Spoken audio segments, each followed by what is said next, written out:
Lynette Hernandez is suing her neighbors, Pamela Jackson and Ashley Jackson, for filing false CPS reports and defamation of character. Court come to order. All rise. Have a seat, please. Case 2176, Hernandez versus Jackson. Thank you. You're welcome. Ms. Hernandez, you and the defendants are neighbors. Yes. You more recently moved into the neighborhood? Yes, on February 25th of 2022. And you've been living there for about a year. Year and a half. I have complaints and cross-complaints. Each one of you are claiming that the other is guilty of harassment. The defendant, in addition to the harassment, says that there was an assault on, that would be on you? Me. On you, by the plaintiff. Yes. And false police reports, reports to Child Welfare Administration. Each one of you is requesting serious damages as a result of this ongoing harassment and assault. And I gather from reading the papers that when you moved in, the whole bad feeling between neighbors started because of a parking space. Would that be correct? Correct. So your car is the white car. Correct. Tell me about the problem when you first moved in with the car and go over to the chart. Okay. So a month after I moved in, I politely asked Pamela if she Just a can... second. Pamela, that would be you. Yes. Your last name is Jackson. Yes. Okay. So you asked Miss Jackson, whose car is the car parked in front of yours? Yes, this one. Okay. So you said to Miss Jackson, go ahead. I told her if she could please scoot up. We were both pulling in at the same time. We were coming back at the same time, so I thought I could politely ask her if she could just scoot up. I don't know what that means, and perhaps other people do, but I don't. You asked her to move her car. Yes, just a little bit forward because on the handicap, the yellow line ends right there. No, see, look at me. You asked her to, I see a handicap sign. So you asked her to move up. Yes. Why? Because she parks so further back, and when the neighbors park back there, I have to like parallel park, and sometimes I'm in a rush, so I just, want to just get out to go to work or to drop the kids off to school. So you you don't like to parallel park? I do, but sometimes it's too, I just wanted to politely ask her if she could just scoot up a little bit, because she has a bunch of space in the front. Well, so I just thought I don't see a whole bunch of space. What is handicap? Where is that handicap spot? Right here in front of her house. Right there. You have a handicap sign? When I moved in, I was told I could park there Just a because that's second. the old one. No, I do not. You do not. So you shouldn't be parking there anyway. I was told I could because that was the old sign. That's why they dismissed the ticket that she called to get when I didn't move my car. Just a second. You can't tell me what somebody else said to you. There's a That was from the handicap sign. police department, There's a Marshall. What, did you have something from the police department indicating that you can park in a handicap spot? No, they removed it the next day and dismissed it because of that. Just a second. Is the sign still there? No, they removed it immediately. Okay, fine. Because so of the dispute. the sign was removed. Yes. And what is that alleyway where the trash can is? That's the driveway for the next door neighbor's House. house.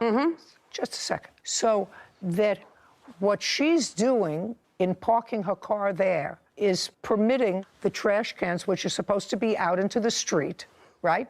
Point to the trash can. Yes, right here. So the trash can is supposed to be out in the street. In order to get back to the house, somebody who lives in that back house has to pull all the way around the trash can and her car if she moves her car up. Your Honor. It makes it that much more difficult for the person who lives behind. I understand.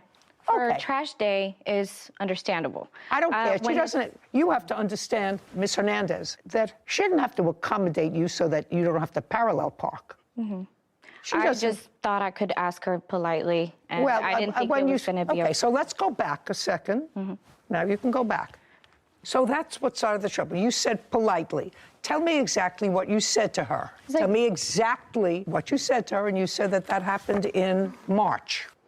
Go ahead. I asked her, I said, excuse me, can you please scoot up a little bit so that I can parallel park? There was no trash No, that just a day. second. I don't care. Trash, no trash. That's how I She asked. doesn't have to figure Monday, Wednesday, and Friday. I have to scoot up my car because she doesn't like to parallel park. Do you understand? trash day, Monday, Wednesday, and Friday. Recycling Tuesday and Thursday, but not every week, every other week. So I have to remember to scoot up so that my young neighbor doesn't have to parallel park. It's ridiculous. Okay. It's ridiculous. Is that the way she asked you? No. What did she say? The way she told me was, ma'am, I would appreciate if you would just move around and park in the back. Now, the alleyway, it's illegal to No, just park. a second. She said, let's go slowly. So ma'am. she said, ma'am, I would appreciate if you would please move around to the back alleyway. I need parking for all my friends and family. No, not true. Your Honor, that's not true. Yeah, I don't believe that.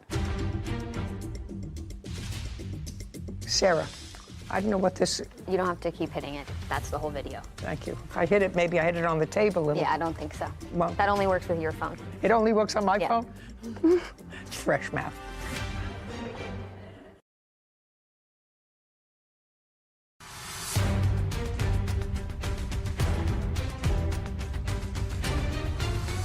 Lynette Hernandez claims her neighbor, Pamela Jackson, filed false CPS reports and defamed her.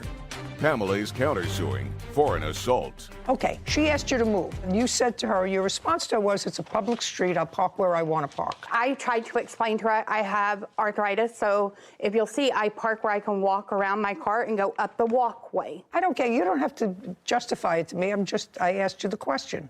You responded what? What did you... The way I responded was for... Think. If you don't remember, say I don't remember. Oh, I don't remember. make it up. I remember because I've stated this the whole time. Every time, even the police have sat there and asked why I parked there because she's called the police over this multiple times. I have even explained to them I park the way I do. No, I want you to tell me. I told her, I says, I'm older, I have arthritis, I park where I do to be able to use my walkway. Her response was, you'll have a better access to your walkway if you pull up. I said, no, the person on my passenger side would, then I have to go up in the grass. Nope. I need the walkway for stability because I've already had one fall. Okay, whatever. You told her I can't accommodate you. Yes. Your Honor, that's not true because it didn't take that long. She got in her car, and she actually got in, and she scooted up. And she moved up a little bit. She moved up a little bit because the trash can wasn't there. Okay, so you asked her, ma'am, could you move up a little bit? And so what you're telling me is she accommodated you. She did. And she didn't say anything to you. So I thought it was okay. And then what happened? And then whenever I was parking, I got off and I told her, I was like, thank you. And then that's when she got upset. No. In March, what you're saying is you asked her to scoot up, and she did. And she did. When was the next date that something happened with the car? April 6th, she called the cops for the first time because she parked, that's how she parked. She parked very close to my car, as you can see on the picture.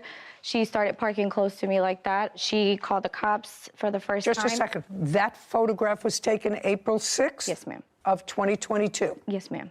Okay. And you were parked right in front of your house? Yes, ma'am. First. And she parked in front of you?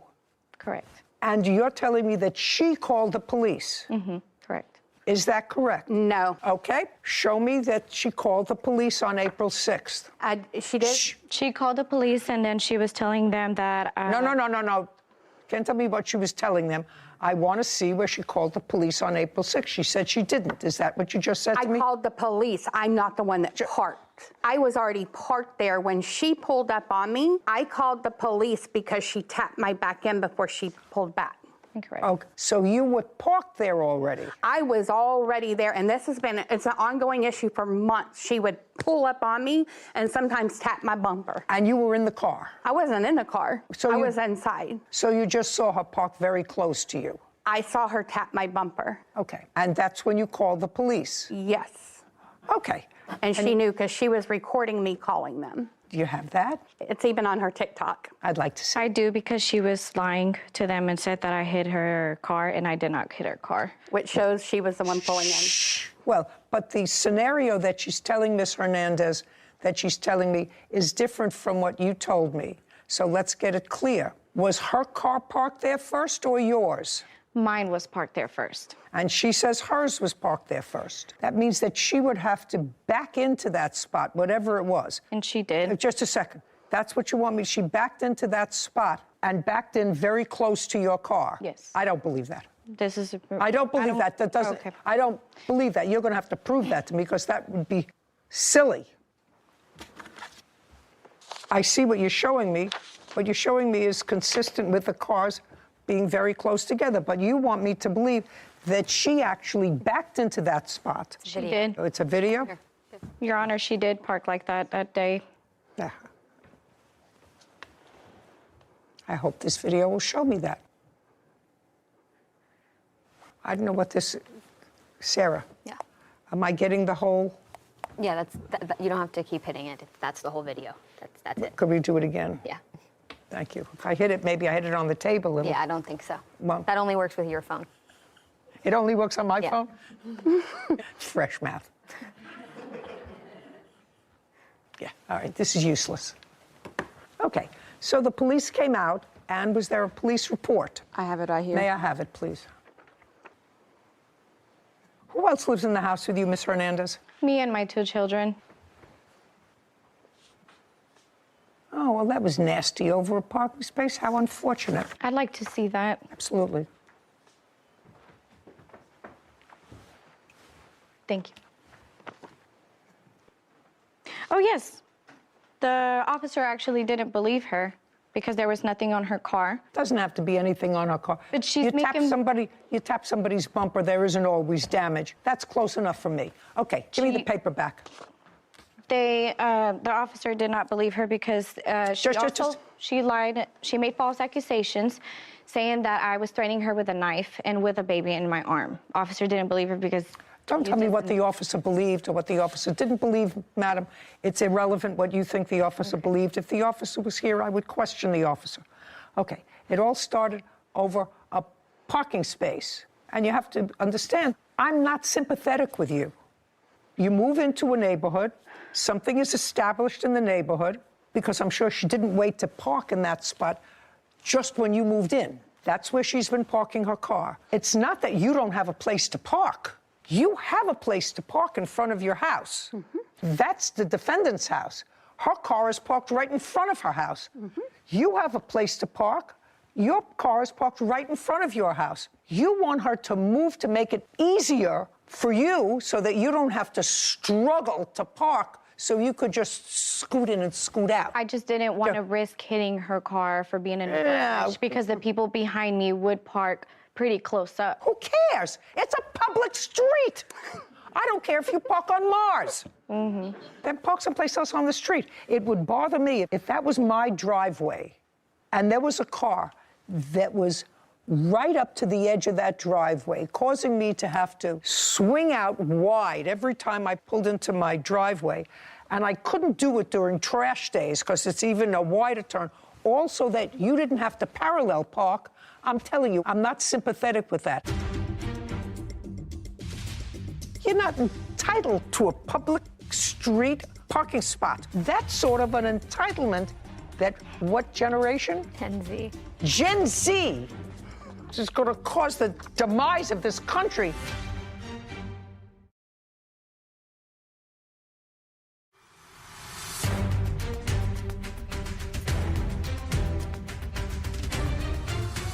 Lynette Hernandez has accused her neighbor, Pamela Jackson, of defaming her on social media. Pamela claims Lynette assaulted her with a trash can. Okay, how old are you?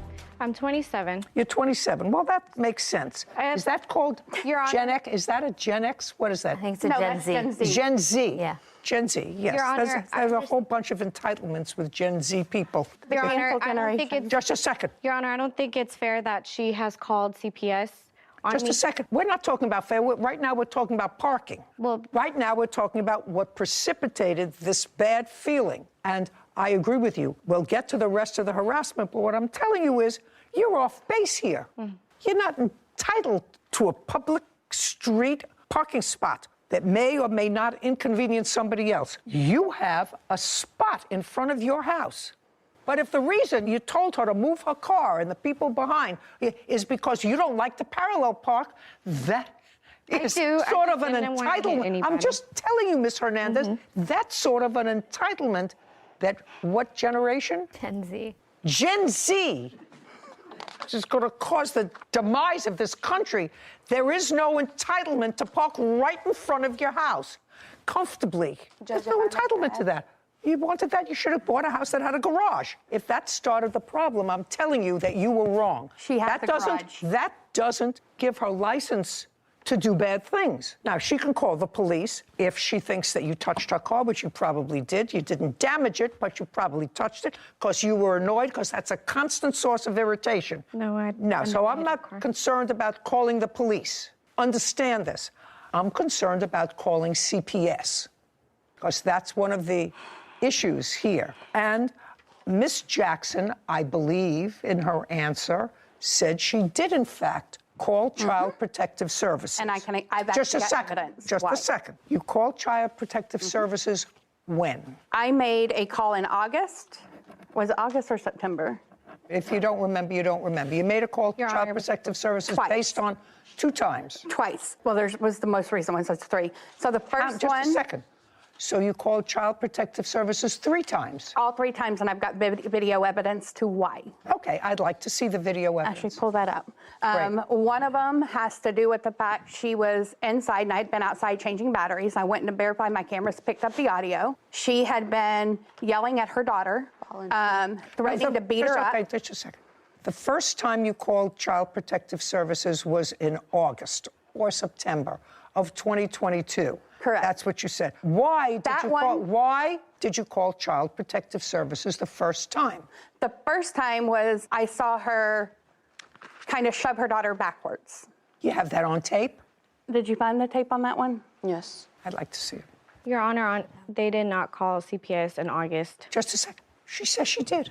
August or September. But she's trying to claim earlier that I called in February, but that wasn't me. She had another situation going on. She even told the cop if it hadn't been for her telling me not to move my car, she wouldn't believe I was the one that called. Okay. Because she called the police on that.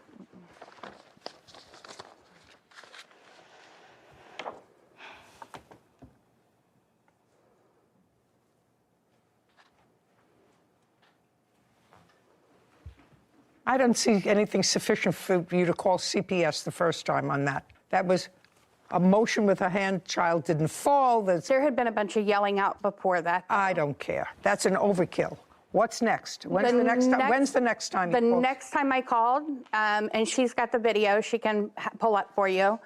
She was inside. I was changing my battery. She yelled at her daughter to get down. Where was her daughter? They were inside. So you heard her yelling at her daughter? Heard her yelling at her daughter to get down, or next time she does it, she's going to beat her up. And then we heard break your neck. Okay. And you videoed that? Yes, we even showed that to the police. Okay. Your Honor, I'd that like to wasn't see me. it. Looking at it, so far you.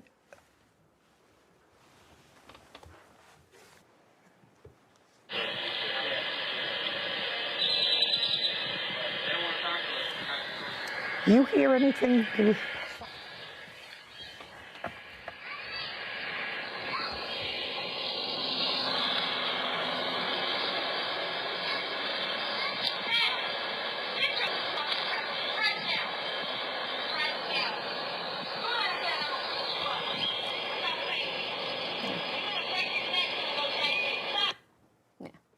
She says, Your I'm Honor, gonna that's beat you not up, me. and if you don't listen, I'm going to break your neck. Okay. How old is your daughter? That's Shh. not me. My Who is daughter's it? 7. Whose voice is it coming from your house? It's not me. It's the Whose neighbor that was on the corner. What? That's not me. My daughter's name or my son's name is Cam. She said, Cam, No, she didn't. you could listen to it again and it's going to say Cam. That's not me. That was the person On that that's in side, the. nobody You want me to has just any listen kids. to it? Yes, they do.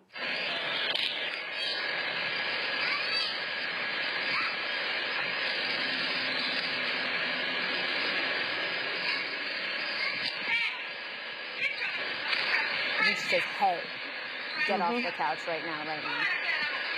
I'm going to beat you up. Stop playing. Okay. I'm going to break it. Oh, she says, you're going to break your neck. You're going to break You're your neck. going to break your neck. Yeah. Okay. That's not me. Second time. Just a second. Second time. Would I, based on that, she didn't say, I'm going to break your neck. She said, you're going to break your neck. After she threatened to beat the child up, I'm actually a victim of child abuse. I'm sympathetic with that, and I'm sensitive to that. I still think that that's a little bit of overkill, Miss Jackson. Let's go further. To be continued. Sister, Brandy Maida, for property damage, harassment, and lost work. Court come to order. All rise. Have a seat, everyone, please. Hello, Kate. Case number 2006, Nelson versus Mata. Thank you. You're welcome. Miss Nelson, this is your sister. Yes. How old are you? I am 42. 43, almost 44.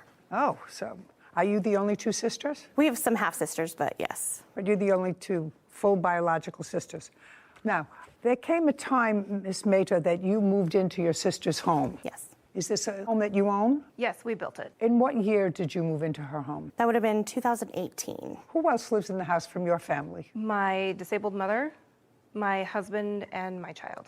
So your mother lives there. Yes, I take care of my mom. Tell me why you moved into your sister's basement, Miss Mehta. In 2015, my oldest son was in a tornado and suffered a severe brain injury. So when my sister Tiffany and her husband were looking for new houses, they offered to build an apartment in their basement so that we could live with them and get out of our mobile home. So when they built this house, it was built with the intention of us living in the basement. Is that correct? Yes, but for a year, because I do take care of my disabled mother, and the intention was for her to be in the basement eventually so that she doesn't have to use stairs. Was the original agreement with your sister that it would not be a permanent move, but one that would last for about a year? It was agreed that it was not a permanent. There was not a date set, though. Okay, but it was agreed it was not a permanent, and you Correct. did not have a written lease? Yes, we We did. do have a lease. You did. I'd like to see it. We had a month-to-month lease that I have as well. This is the current lease that subsides the other lease.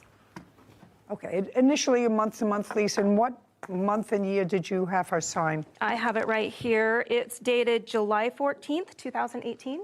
So this is a 6-month lease that ended January 31st. Correct. Your rent was $800 a month. Yes. So this last lease was for your sister, her husband, and 2 children. Correct. I only ask that question because if my reading of your complaint was correct, you say that she moved her husband in without your consent. So when we first agreed to let her move in 2018, she was divorcing, and the agreement was that her and her 2 sons could move into the home. He had nowhere to go, and she wanted him to move in. So because In what year was that? that was still 2018. So that was still 2018. Yeah, so we let, All right, so we you let him live there. And since then, you've signed different leases with her, with him on the property. Correct. Okay, so then you acquiesced to it. When you were in the apartment, did you have pets? I did. How many pets did you have? 4 dogs. But then subsequently, some had passed away. So at the end, we only had 2 dogs. Okay, well, at the signing of this lease, you had 6 pets, consisting of cats, dogs, and no other pets being allowed. Correct. And you agreed, regardless of ownership of the pets, agreed to restore the property to its original condition at your expense when you leave. Okay, good, because that's also part of what this is about, actually, most of what this is about. Your Honor, they had 3 pets upon move out. They had just gotten a puppy, so they did have 3 pets and 2 cats upon move out. Doesn't matter. Anybody who has 6 pets, after 3 years, the carpet needs to be replaced. Yes, ma'am. Okay. Now, your sister began to move out when? In what month? She moved out on the 1st of February, 2022. Pursuant to your agreement. Correct. And it is your claim that she left the premises in condition that required you to spend close to $10,000 to put it back into shape. $6,500 Okay. for the basement damages. I'd like to see photographs of what it looked like because we know it was brand new when you moved in because the house was just Those are built. all- So we know that it's new. I also have photographs that I took the day we moved out. Okay. I'm going to give you these and then I'm going to look at yours. Okay. Okay, so there's no question you have to replace the carpeting. Right. You understand that. Did Yes. you replace the carpeting? No, I had not had any contact from her. Do you have a bill for the carpeting? I replaced 1 room already, and I have that, and then I have the estimate to replace the other carpet. Okay, I'll take a look at that. And that's the main thing that I see in the apartment that has to be done from these photographs. Okay, did you leave a lot of food in the refrigerator and all kinds of stuff in the refrigerator? No, so what happened was the refrigerator... Just the answer is either yes or no. Did you leave a whole lot of stuff in the refrigerator? No. Anything in the freezer? No, there was no fridge or freezer. And cabinets? Did you leave anything in the I'm just looking because there's a picture here of a whole bunch of food. Right. I hadn't finished moving out. My question, yes, there was my stuff there. question is, you were supposed to be out by February 1st. On February 1st, was there food in the house? Yes. Okay, and it should have been moved, whether you moved out yet or not. You were supposed to be out by February 1st. Okay, I'd like to see those.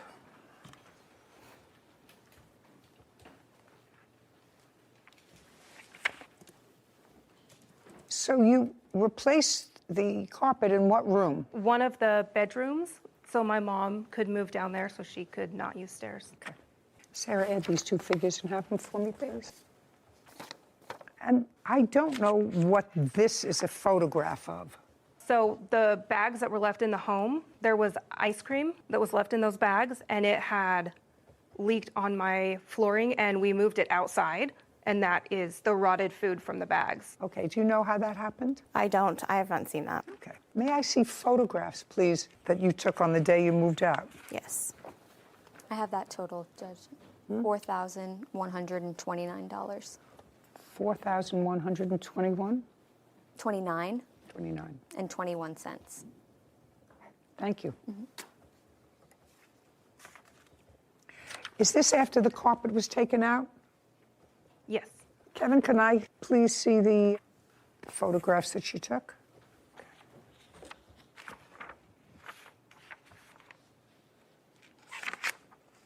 Actually, they're pretty much the same. Not terrible. A lot of it is ordinary wear and tear, except for the carpet. So that's $4,129. The only other thing that I'm questioning is that I saw these rocks, and I want somebody to explain these rocks to me. So because of the water level, if you go out the downstairs patio, there's rocks there to prevent the yard from sliding. Getting wet. So some of the rocks were moved. They're supposed to all go in a line, and they go down and over. So we have to pay a landscaper to come out and basically redo that. Well, how did that happen? Do you know? They're pretty heavy rocks, so I don't know. Do you know? don't know. Did you move the rocks? No, you would need like a skid loader to move those rocks. There's no physical way to move those Where do you live? with one person. I live in far west Utah, farm country. Looks like there's water comes down through here. Yes, we live across the street from a pond as well. Well, you don't know how that happens. Now, you have, in addition to your claim, which is for damage, you feel it's necessary to go into these allegations of harassment by your sister? I honestly just want to be done with her and not get threatening text messages and stuff on social media. No chance of a reconciliation. You Not lived on my together end. for a while, I've blocked her from. for a long time. Yeah. Miss Mehta, your sister was there at a time when you needed her. Yes. You think that there's any potential for the two of you to sort of restore some kind of working relationship? You're the only two. No. This No. is the funeral of our All relationship. right, not my job. That's a job for another professional. Okay, you have a counterclaim. Yes. And your counterclaim, just as she's not going into harassment, I'm not going into anything that involves the harassment. It is your claim that you left certain furniture behind. Well, why wasn't your furniture out on the 1st? Your lease expired at the end of the month in January. It did. And I did let them know that I was not done. Well, that's not a reason. That's not a reason to break your contract. Only two people can break a contract, Ms. Mehta.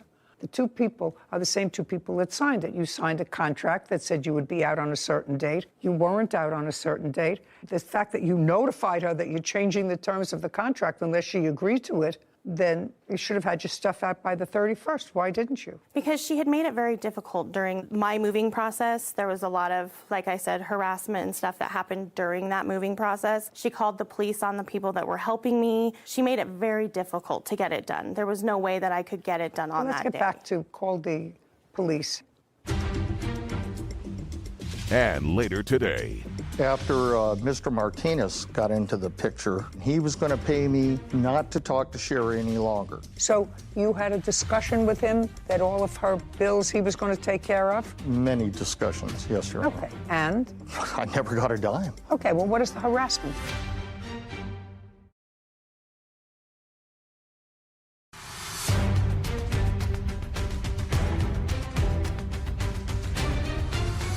Tiffany Nelson claims her sister, Brandy Mehta, owes for property damage after living in her basement. Brandy is countersuing for the return of her belongings.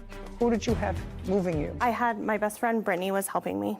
Does Brittany and your sister have any negative history? They do. Okay. Well, if they have any negative history, why would you have her come into the house? Because she doesn't have any access to Tiffany at that point. There was no reason for them to talk. They wouldn't be even associating. You know, if I knew that there were issues between my landlord and a particular person, especially if my landlord was my sister who let me move into her house, just from the question of using my brain, I wouldn't bring somebody that had been on the outs with them. If they didn't like them, that's one thing. You know, I'm really not crazy about your friend Brittany. That's one thing. But if you knew that there was an active, aggressive feeling against one or the other, should have had somebody else move. So why didn't you get your stuff out? Well, so I didn't think that it was as serious as that. They are related. If they're related and don't like each other, or the plaintiff doesn't like her, then that's even worse. Go ahead. Yeah, so she was my only help. I didn't have anybody to help me at that time. So. Then start doing it sooner.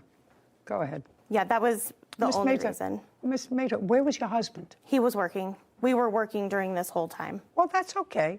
I've moved and worked. I used to move every time I needed a paint job. I would pack up and move, and I constantly worked. I've worked for 58 years. So that's not a reason. You pack in the evening. You go down after work, you get newspaper from the grocery store, and you get old cartons, and you wrap up the dishes and the cartons, and you manage to get out when you're supposed to get out. And she's not the only one who can help you. Maybe your husband has friends. If he doesn't have friends, I don't know why not. And in any event, that was not a smart thing for you to bring your witness. Furniture. What furniture did you leave? I left patio set on the patio. It was all outside furniture. On. Patio set. You're on. Just a second. A lawnmower. Okay. Outside bench that had storage and stuff. Yeah. Fire pit and lawn chairs. Okay. And when did you buy the lawn chairs? It would have been 2018. Okay. And how much did you pay for each one? They were $245 for the chaise lounges and $159 for the pool dining chairs. Okay. Are those chairs at your home? Yes. May I see them? Yes. There's 4 lawn chairs. There was never the long Okay. chair. Let me see what's in the home. I also had a cooler. Just a second. Don't bother me about a cooler. Are the lawn chairs still there? Yes. Great. You can go get them.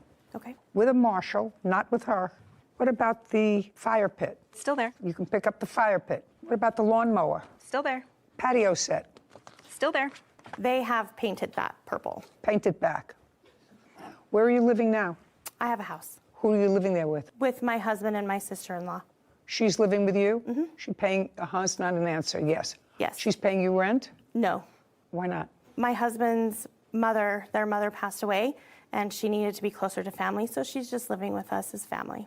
Okay, you're going to get all the property back that you say you left there. And you can do that within 5 days on notice to the plaintiff with a marshal. Just give him a copy of the order that will give you inside. Okay. With regard to the renovation of the house, she has to put the house in reasonable condition. Most of these other pictures demonstrate some wear and tear that you would have to do. Painting and plastering after 3.5 years, but the carpeting had to be replaced, $4,129. Judgment for the plaintiff. Thank you very much. We're finished. This court is adjourned. I'm happy with her decision. I just wanted to fix my basement and move on with my life. I mean, it is what it is. There's nothing to do. You know, I think we were both at fault. Go back home, fix my house, and honestly have nothing to do with her again. And if she had come and talked to me like a normal person, we could have figured this out without this. No, I'm completely done. I would like to not be inappropriate, but she's just not a good person. You know, I think that the two sisters had the best of intentions. Didn't you get that feeling? I did. From moving in and knowing you have a designated place at a time of need, that she was going to design the basement for you to live in, although not permanently, I thought it was going to go in a good direction. And I'm sure that the plaintiff's mother, who lives with her, is sad that she doesn't get to see her other daughter probably as frequently as she would like, because they lived together in the same home, evidently, for a very long time. Yeah. Very bad. There's always collateral damage when people don't get along. True.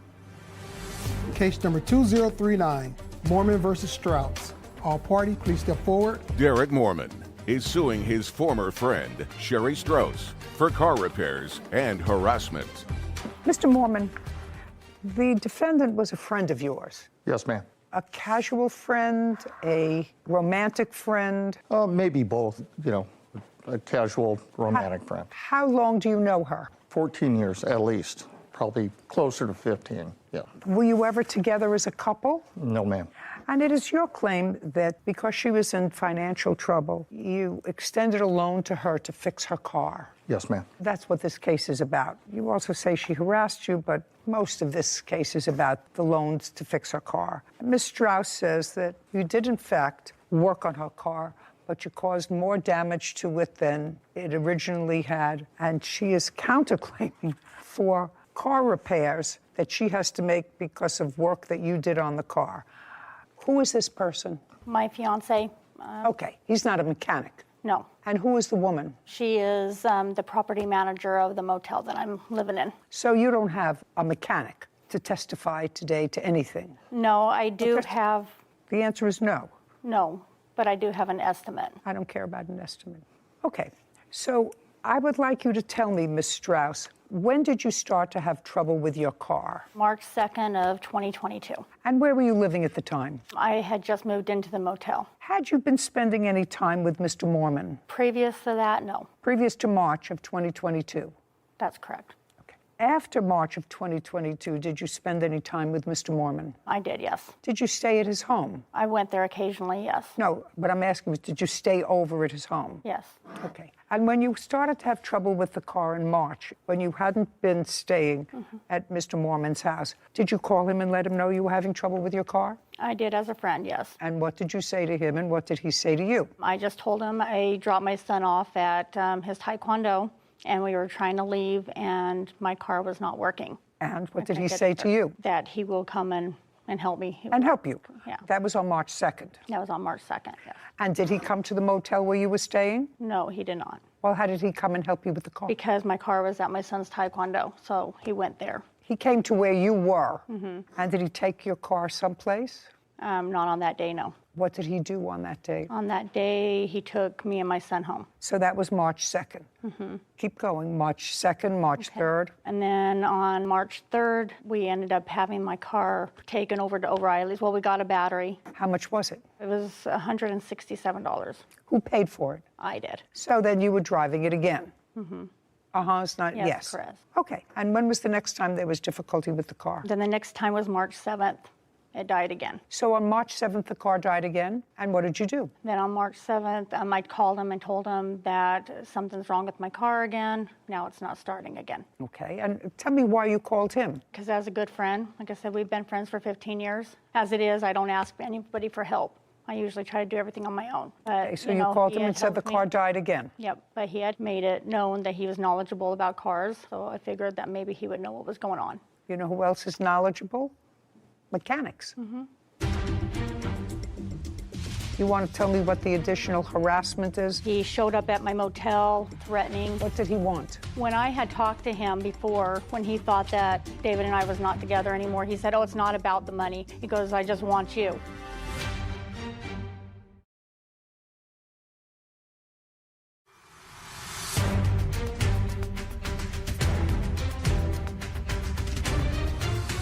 Derek Mormon says his former friend Sherry Strauss owes for car repairs. Sherry is countersuing, claiming Derek damaged her car, trying to fix it. Okay, so on the 7th, you called him again and said, I'm having trouble. What did he do? Then on the 7th, I had to go to work, so I had another friend take me to work. He came and picked me up from work, and we took my car back over to O'Reilly's, took the battery out, had them test it. The battery had been drained. Figured it was the alternator, got the alternator. He put the alternator in. Who paid for all of these repairs? That's what it's about. That's I what this paid case for is. them. So what is he suing for? Because later on, my brakes and rotors went out and I got a flat tire. So at that time, yes, I did call him and let him know. On what date was that? That was on April 16th of 2022. Okay. Well, right now it's gone on the fritz on the 2nd, the 7th, and April 16th. So that's a lot of aggravation. So on April 16th fiasco with the car and the repairs, how much was that? $234. Who paid for that? He said that he would pay for it. He originally told me that his mechanic would allow me to make payments. And when we went to go pick it up on April 22nd, found out that that was not the case. Okay, so he wasn't going to allow you to make payments, No. which mechanics usually don't. So how much was the bill? So the bill was $567.91. And he paid for that because they wouldn't let you make payments? He paid for that because he knew I was... No, enough not to he buy. knew. You were originally going to pay for that and make payments. Yeah, I was Just to a make second. payments. You were originally going to pay for it and make payments. Mm-hmm. You found out that you couldn't make payments, so he said, fine, I will make the full payment to the mechanic. Yeah. But it was always your intention to pay for the repairs of the car, only you wanted to pay for it in a slower fashion. Right, I was going to make the payments to the mechanic, yes. Right, okay. Yeah. What I want to know is, did you pay him back any of the $567? I gave him $300 to help him with rent, but... Just a second. Tell me when you gave him $300 for rent. I gave him the $300 on April 29th. That was after you picked up the car. Mm-hmm.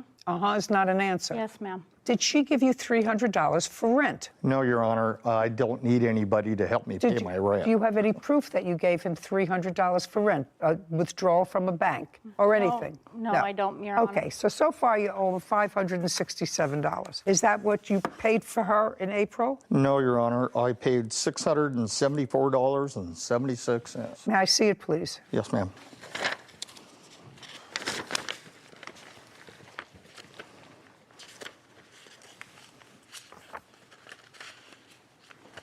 Yeah, April 18th. $674. Would you show this to Ms. Strauss? Okay. Mr. Mormon? Yes, Your Honor. There subsequently came a time, which I think probably was a more social issue than anything else, when the defendant advised... I have a different one that shows May I the receipt right there. May I that see shows it? The $567.91.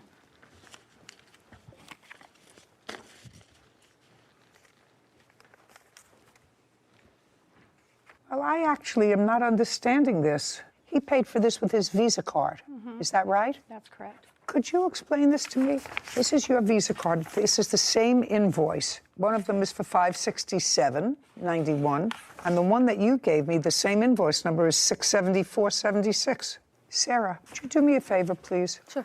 Would you add up? From both or just the top one? Well, let's start with just the top one, for which there is a Visa receipt.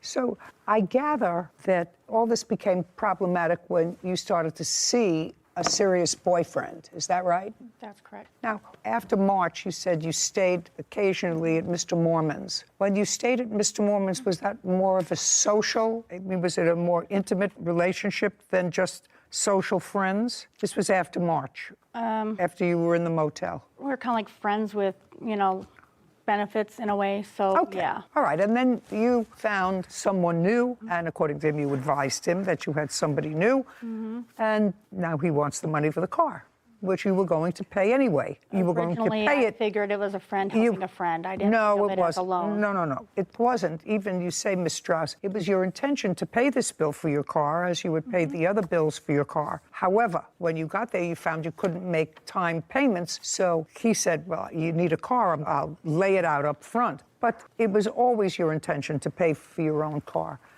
Do we have a... That is the correct number. Which- And then at the bottom, that totals. And then the additional to bring you to 567 is the tax. Okay. Now, so the next part of your case is about harassment. By whom and for what? Your Honor, after Mr. Martinez got into the picture, That's this gentleman. yes, ma'am, he was a man of his word, and he was going to pay me not to talk to Sherry any longer, which I didn't. Okay, so you had a discussion with him that all of her bills he was going to take care of? Many discussions, yes, Your Honor. Okay. And? I never got a dime. Okay, well, what is the harassment? Text messages, my witness here, Miss Montoya, No, just a second. Okay. Text messages what? just saying, hey, leave her alone, which is Okay, fine. that's all right. That's not Yeah, harassment. I don't have a problem with that. Okay, fine. But it was, hey, I'm going to pay you. I'm a man of my word. Okay, well, that you're not Where's my suing him, money? so who cares about that? Yeah. She owes you $567. That's what you put on your visa. Now, let's get to your money owed for car repairs and harassment. Okay. Now, you don't have a mechanic here, so what your claim is that whatever he did to the car, he didn't do well. So you had to take the car, or you're going to have to take the car to another mechanic. I don't care. You would plan to fix this car yourself. The problem was with payments. If you had to make additional repairs to the car, that's not his problem. Okay, now you want to tell me what the additional harassment is? Well, that's why I have my 2 witnesses here. He spent a lot of time calling me names. He's called my fiance names. He showed up at my motel threatening and stuff like that. So What did he want? he wanted his money, but at one point Now he's got it.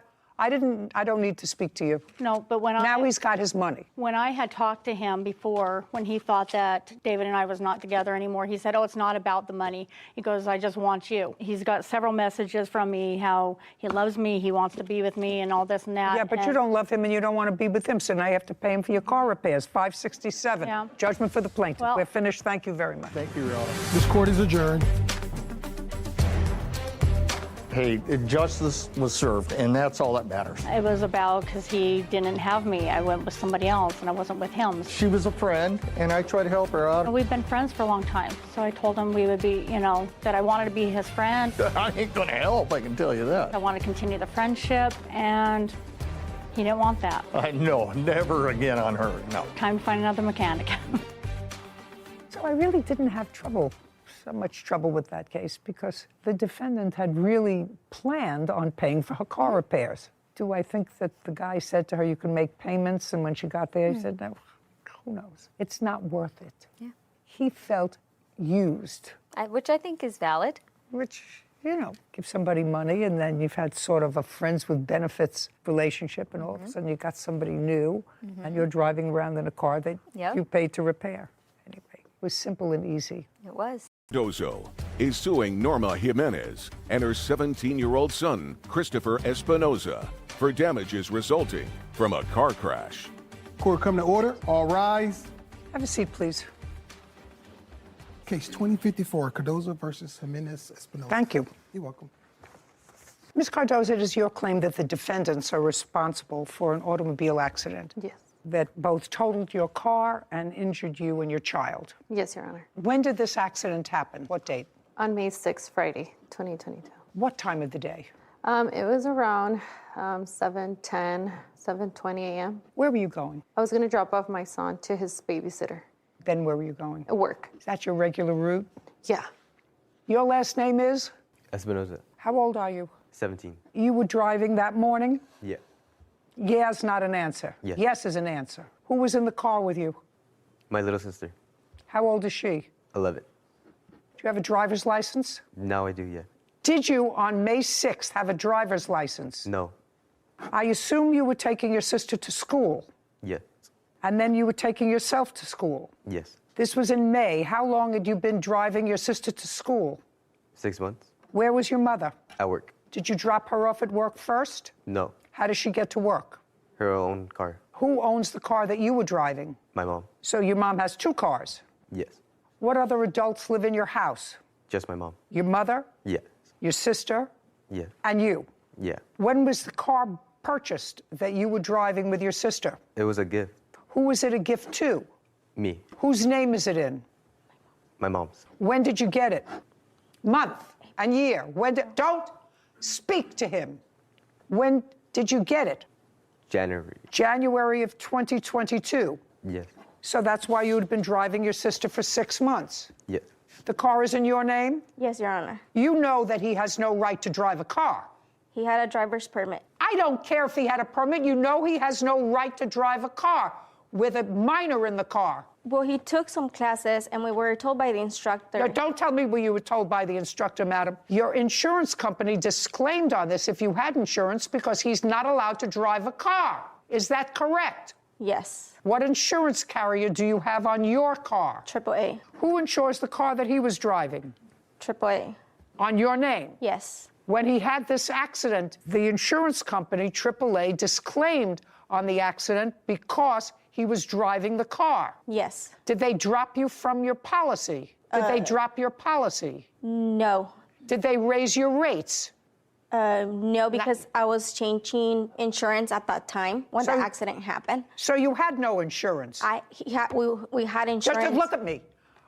On the 6th of May, do you have proof that there was insurance on the car that he was driving? Yes, Your Honor. What carrier? AAA. And when did you change carriers? It was May 5th, but it wasn't going to be effected until the following week. So you had no insurance? I hadn't called AAA to let them know that I was changing insurance at that time. Again, I don't believe. I was changing. Just a second. You have to understand, madam, that to make your life more comfortable so that you could go to work and your little girl could get to school, you let an unlicensed driver drive a car. You have to understand that because he could have killed her and the child. It's outrageous that you let your 17-year-old who didn't have a license drive your 11-year-old daughter, put them in a place where they were in harm's way. You're just very lucky that both of them weren't hurt. Do you understand that? Yes, ma'am. All right. If you think I'm being harsh, sir, I watched you when you walked in. You thought this whole thing was a joke.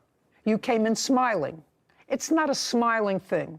You did the wrong thing, and if you start doing the wrong thing when you're 17 years old, when you're 27 years old, your mother will come visit you someplace where you don't want to be.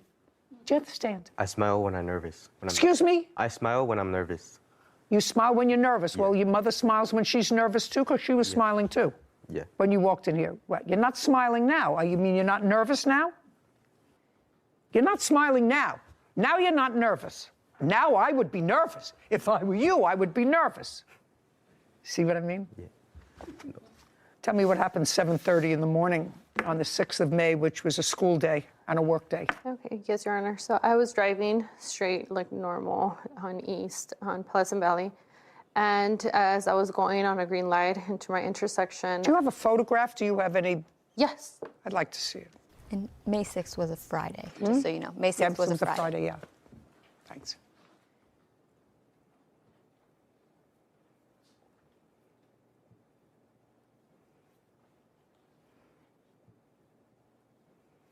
Your car is the red car? Yes, Your Honor. This doesn't tell me anything, actually. It just shows your car totally destroyed. Do you have a police report? Yes, Your Honor. I'd like to see a police report. Yeah, and I'll put it so she can kind of see my car, his car.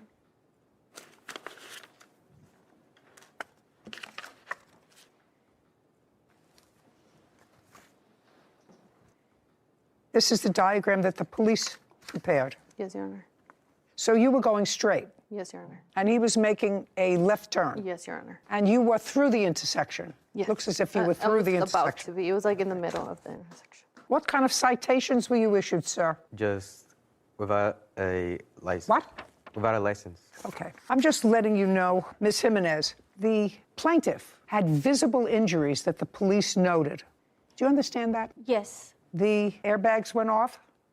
All of them, Your Honor. Other than the marks that you had on you as a result of the seatbelts and the airbags going off, did you have any other injuries? So that was actually my son. That was your son? Yeah, that was my son because of the seatbelts. Mine were both of my arms because when the airbags deployed, it crushed all my side. So both of my arms were bleeding. You were making a left turn? Yeah. She was going straight? Yes. You had a green light, but she was going straight and she had a green light. Do you understand? Yeah. That means you can't left turn. If she's going straight, that means she's got a green light. That's what it was. And you have to wait until she goes before you make a left turn. Yeah.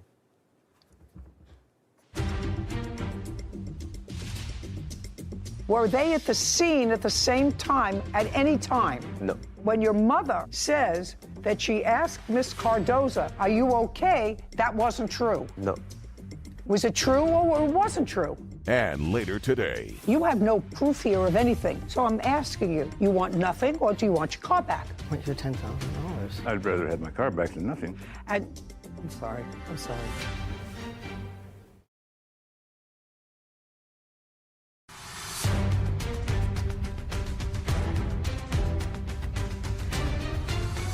Paulina Cardozo claims Norma Jimenez and her 17-year-old son, Christopher Espinoza, owe for damages resulting from a car crash. okay. Now, when you got there, you started to yell at her. You want to tell me why? You want to tell me why you were yelling at her?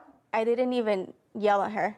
I got to the place, and then there was somebody waiting for me and told me that she had just hit them, like person that there was a You witness. can't tell me. Yeah. There was somebody that saw. He hit her. Well, there was somebody that saw the accident, but that person unfortunately couldn't be here. Okay. But I'm asking you why you were yelling at her. Did you have a conversation with her? I never had a conversation with her. I just asked her, "Are you okay?" And then she said, "They're taking my son to the hospital." That's all she said. And when I got there, the firefighter told me. No, don't tell me what anybody told you, madam. Don't tell me what anybody told you. You called your mother? Yes. You used your cell phone? No. How did you call her? My sister. You used your sister's? Yes. And she came right over? Yes. Miss Cardoza was there when your mother got there? Yes. You want to answer me? Did your mother and Miss Cardoza, were they at the scene at the same time at any time? No. Before she was taken to the hospital? No. When your mother says that she asked Miss Cardoza, "Are you okay?" that wasn't true. No. Was it true or it wasn't true? It was true. It was true, so that well, how did she communicate with Miss Cardoza if she didn't ask her, if she wasn't there? I'm going to ask you again. Was your mother at the scene when Miss Cardoza was also at the scene? Yes. And did you tell your mother that the accident was Miss Cardoza's fault? No. What did you tell your mother? That we got in a car accident. She didn't ask you what happened? Come on. Yes. Come on. Your mother asked you what happened? Yeah. And what did you tell her? What happened? Well, let me hear what you told your mother happened. I was going in East Pleasant Valley Road. I put my left turn signal to go to the left turn lane. You were in the left turn lane? Yes. And? I waited to turn and turn. And? I was there and she swerved in and hit me. She what? She swerved in and hit me. She swerved and hit you while you were making a left turn. She swerved into you. That's what you told your mother? Yes. Yeah. Judgment for the plaintiff in the amount of $10,000. We're finished. This court is adjourned. I feel like she was very fair. To my understanding, what they have told me is like he was allowed to drive. It's been a hardship for us. And that's why I let him drive. I was scared. I didn't know if he had broken something or something worse. I only asked her, "Are you guys okay? Like, what happened?" Somebody told me that it was you that hit them. Till this day, it's haunting. My son doesn't like to get in the car anymore, so it's straining. He wasn't even cited for the accident. He was cited for not having a license. I think she thought it was my fault, and I feel like she still thinks it's my fault, but it was not my fault. She was the one that hit him. You need to have insurance, and you need to know how to drive. I'm glad it's over. This is a public service announcement to the governor of the state of California. Do everybody a favor. Propose legislation that mandates that if you drive without a license as an underage driver and you're caught and or have an accident, you are ineligible to get a driver's license until you're 25 years old. That would probably be a deterrent for some people. Something is wrong with the system. Those are my words for the day. Case number 2061, Laura versus Burke. All parties, please step forward. Michael Lara is suing car seller Donald Burke for a vintage car title. Mr. Lara, Yes, Your Honor. you had a truck, Yes. and that truck was a 2007 Yes, Your Honor. Nissan Frontier. Correct. When did you purchase it? I purchased it in 2019. From whom? From a private owner. I don't have his name, but I purchased it over on an auto app. So you found it online? Yeah. So it's still online. How much did you pay for the car in 2019? In 2010, I paid $10,000. I don't believe that. Let's try it one more time, Mr. Lara. Exactly how much did you pay for the car in 2019?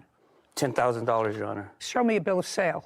I don't have that bill of sale from back then. Okay. I have only the title that I had.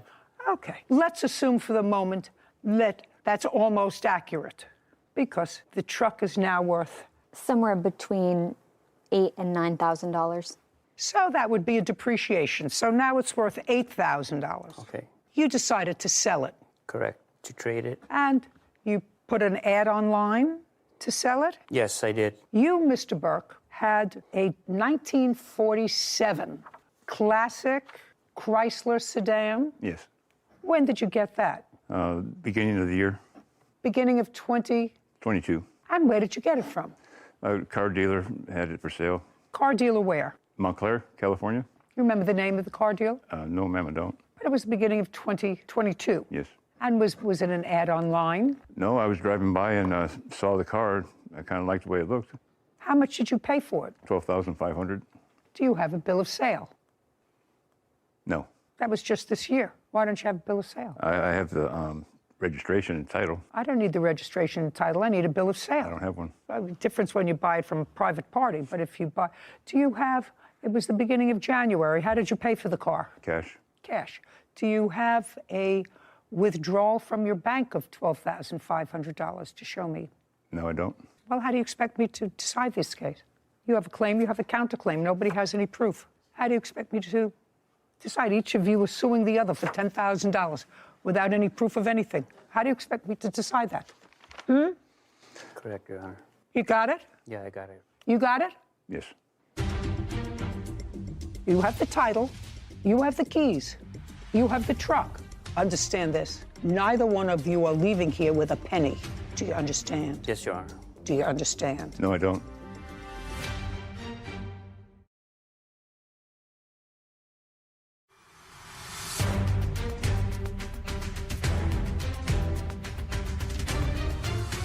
Michael Laura claims car seller Donald Burke owes him the title to a vintage car. Donald is countersuing, claiming Michael broke their agreement. Okay. Do you have a car now? Yes, I have a 2001 GMC truck. No. You have his car. Oh, yes, I have his car. Yes, You Your Honor. have his car. Yes. And you have his truck. Yes. What do you want me to do? I wasn't the one that started this. Okay, Your Honor. He doesn't have the title. Well, he never produced the money that he was supposed to produce. I have his title to his vehicle. He signed it over to me, and he gave me the keys as well. Okay. I didn't ask you anything. Well, I want you have the title, you have the keys, you have the truck. Correct, Your Honor. My question to you is, you have the title to his car. He paid, let's assume he's correct, that he paid $12,500 for the car in the beginning of 2022. That car, which is a classic car, is now for sale, because I looked it up, I don't remember the numbers, for? Between $18,000 and $60,000 on the high end of what I've seen. Okay, so it's worth considerably more than what you paid for it. Roughly $10,000 more than what you paid for it, right? That's correct, Your Honor. You don't know him, do you? No, I don't, Your Honor. There would be no reason why he would make you a gift. Is that right? That's correct. And you have the title for that car. Yes. Because you say, according to you, that he didn't fulfill his promise, Correct. his contract, to pay you an additional amount for it. Now, you say he agreed to pay you an additional $10,000 for it. Yes. I don't know that because none of it's in writing. Anybody have any proof of that? No, Your Honor. No. Yeah, good. And you want your car back. I would just. You want your car. Well, I'm not giving you $10,000. I want you to just understand that. Yes. Because you have no proof here of anything that satisfies me. So I'm asking you, you want nothing or do you want your car back? What's your $10,000? I'd rather have my car back than nothing. You'd rather than have your car back. And I'm sorry. I'm sorry. you have the car. Yes, I do, Your Honor. And you put in some money in the truck. Yes, the catalytic converters were bad. How much money did you put into the truck? $2,165. Okay. And you have proof of that. Yes. Yeah. Where? Can I help him? I don't need you for anything. Here. And it still needs another $2,165 for the other side. And you have the title to the car, is that right? Yes. Now, do you want nothing or do you want your truck back, even though he added money to it? Do you want nothing or do you want your truck back? That's my question to you. You want nothing or you want your truck back? My truck. Great. And you want your car back? Yes. Perfect. And both of you have agreed, because there was clearly some misunderstanding between the two of you, giving you the total benefit of the doubt, sir, that there was additional money to be forthcoming. I'm speaking. Understand this. Neither one of you are leaving here with a penny. Do you understand? Yes, Your Honor. Do you understand? No, I don't. I put Very, $2,000 very, into very, his truck. I very, repaired very his easy. truck. Very easy, sir. You're getting back a car that you say is worth, she says, is worth $20,000. Your Honor, sorry. It's not going to work for you. You're going to each end up with your own cars back. Since there was clearly a misunderstanding about the nature of the contract, what I'm telling you is I'm going to prepare an order that within 5 days of today's date, you are to exchange cars. Figure out where you want to do that, a mutually convenient place. That's the order of the court. Goodbye. Court is adjourned. Not even the $2,000 I put into his truck? Goodbye. This way, sir. You can sell your 47 for a lot more money. I didn't bring us here. He brought us here. I liked his car. He liked my truck. When I got there, we did the exchange. He signed the titles. He gave me the keys to the vehicle. Well, he gave me a truck that needed a $4,000 repair, and he didn't mention that when he gave it to me. And my car, was nothing wrong with my car. I have always maintained my vehicle. I have records of it and everything. I'll just keep my car. No more business deals. So I really agree with you that there was no meeting of the minds because the defendant thought that the plaintiff was going to pay him an additional $10,000 for the 1947 Chrysler, and no one had any proof of anything. So it's really hard to come to court with zero proof on either side. So I think your ruling to leave them how they were found prior to any what they believed to be a contract was the right decision because... I'm so glad you felt that way.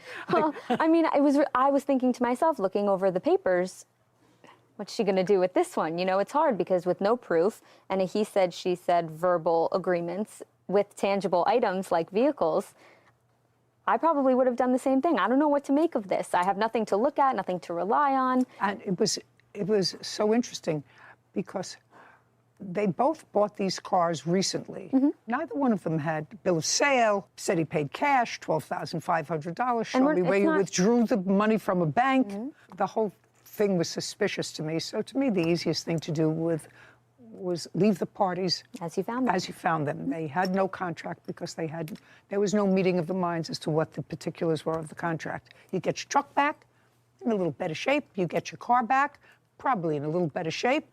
Mark Michelonis is suing his former roommates, Christopher Robertson, for rent, a security deposit, and stolen property. Court come to order. All rise. Have a seat, please. Hello, Judge. Case 2066, Michelonis versus Robertson. Thank you. You're welcome. Mr. Robertson, how long had you been living in your apartment prior to renting a room to the plaintiff? I believe it was about 3 years. You had been living there by yourself? No, I had roommates previously. When did the plaintiff move in? I believe that it was January 1st of 2017. 2017? It may have been 2018. It was the first, I forget. It was 2018. That's correct. How long did he live there with you? He lived there with me until September of 2021. So far, that correct, sir? Yes, ma'am. So now let me understand this lawsuit. Mr. Robertson lived in his apartment for 3 years. You answered an ad for a room. You lived with him in his home as a tenant from January 2018 until September 2021. Correct. At that time, there was a dispute. We will get into that in a moment. There was a dispute. During part of that time, Mr. Michelonis, you did not pay rent. Is that correct? During COVID? That's correct. For what period of time did you not pay rent? Well, I had... Give me how many months you did not pay rent? There was... You don't have to think out loud. How many months between January of 2018 and September 2021 did you not pay rent? Give me a number. That's a number. 4 months. Some months I paid partial rent. But there were 4 months that I did not pay any rent. 4 months, no rent. And how many months did you pay partial rent? I believe that would have been 4 or 3. So for 7 months, you did not pay your rent. Paying partial rent is not rent. Now, my question to you, Mr. Robertson, is this is an apartment that you rent? Yes. Or rented? Mm-hmm. From January 2018 until September 2021, was your rent current? My portion of the rent was current. What do you mean your portion?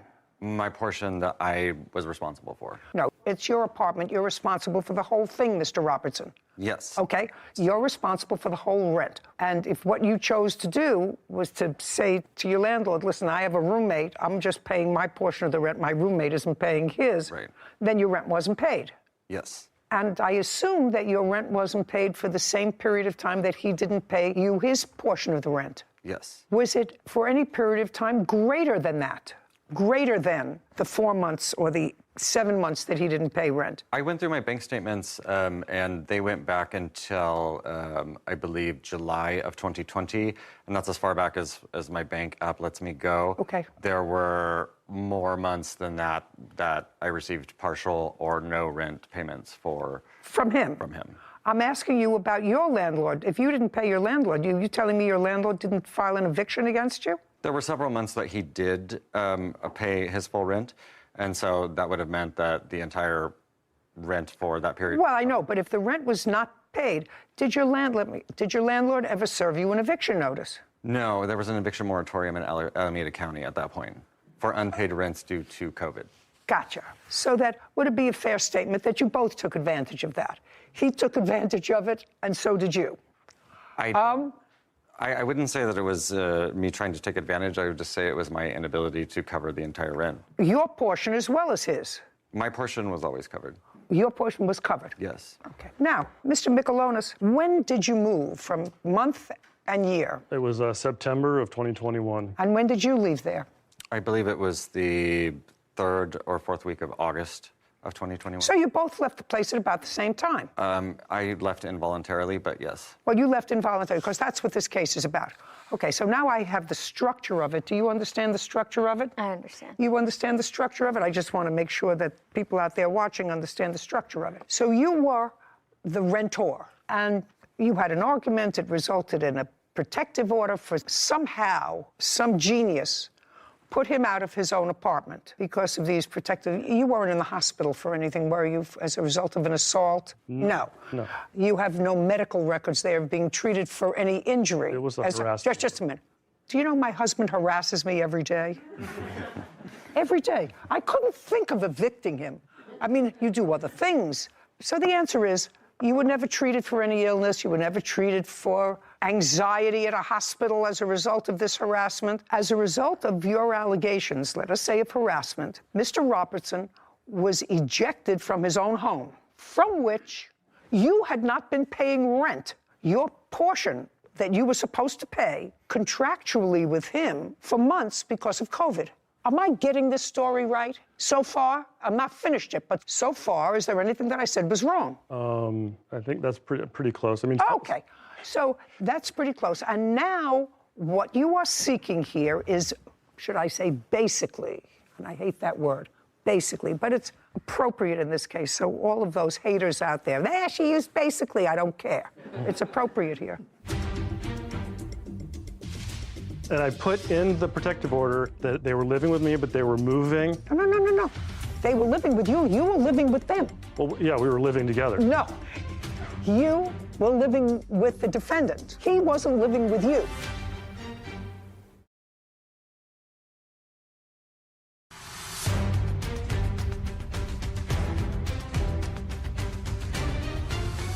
Mark Michelonis claims his former roommate, Christopher Robertson, owes for rent, a security deposit, and stolen property. Christopher is countersuing, claiming Mark owes him for rent. Now, what you're claiming in your lawsuit is that after a review of the copy of the underlying lease, you found that you were paying the vast majority of the rent. Correct. And so you want a return of that money. That's correct. Under what theory in the law? Well, basically that he defrauded me. No, now you can't use a basically. Okay.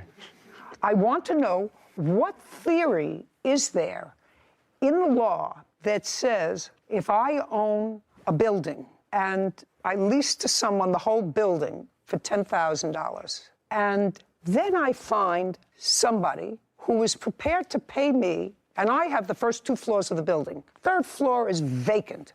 I find somebody who's willing to pay me $9,000 a month just for the top floor. That makes me a good business person. But unless there is something that prohibits him from doing that. There is, Your Honor. Show me. There's a clause in the lease. No, just show me. Okay. I'm a lawyer. I can read a so lease. the sublease that I agreed to with him incorporates the entirety of this master Just a second. lease. I'd just like to see it, Okay. please, sir. I'd just like to see it.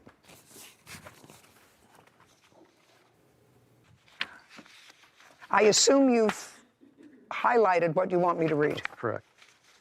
Okay. So what you're pointing to is that the landlord, his landlord, was not advised that you were subletting. No.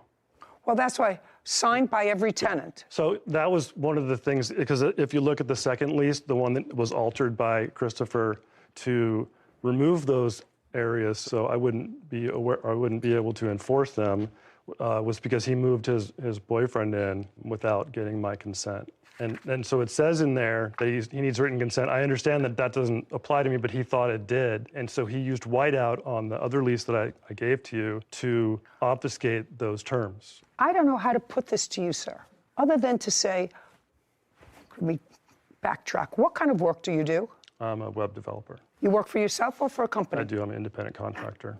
How long have you been doing that? 2 years. Prior to that, what were you doing? I was a system administrator. For whom?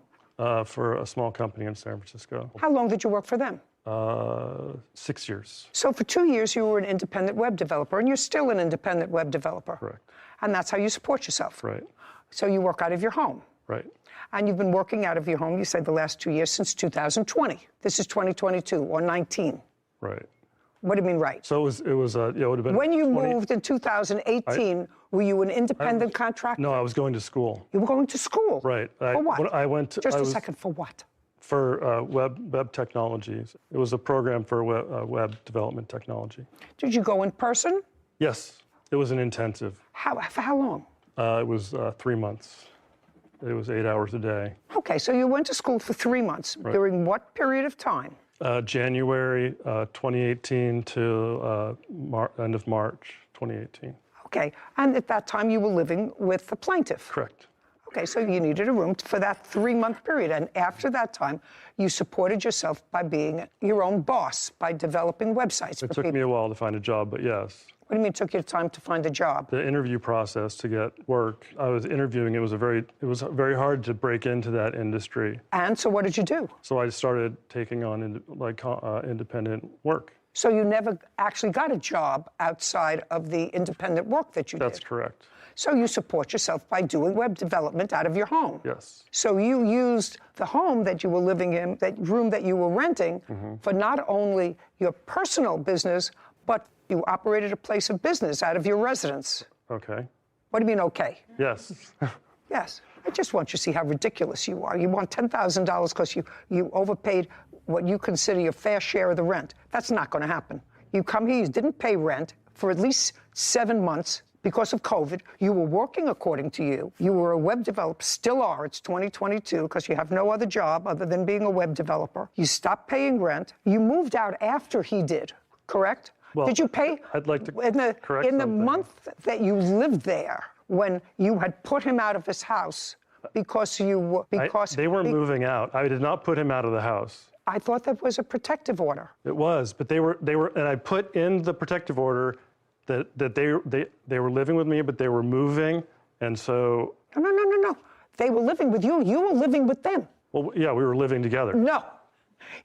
You were living with the defendant. He wasn't living with you. You were renting a place, although you weren't paying rent from him, and the underlying landlord wasn't getting his money, all of his money, because he wasn't getting your money. And what's coming to me is that somebody got stiffed with rent, and that would be the landlord who rented you your place where you were living, because you didn't pay him the whole thing. You didn't pay him the whole thing. And now you want me, you're asking me, to award you $10,000 for overpayment of rent. Your Honor, could I clarify something? The times when I didn't pay rent, I was not working.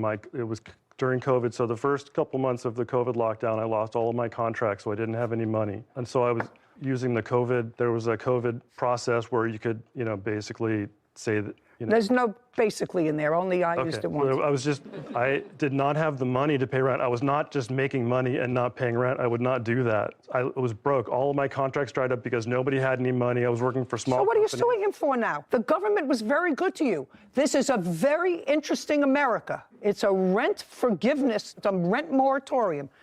That doesn't mean the state where you live. What state do you live in? California. California.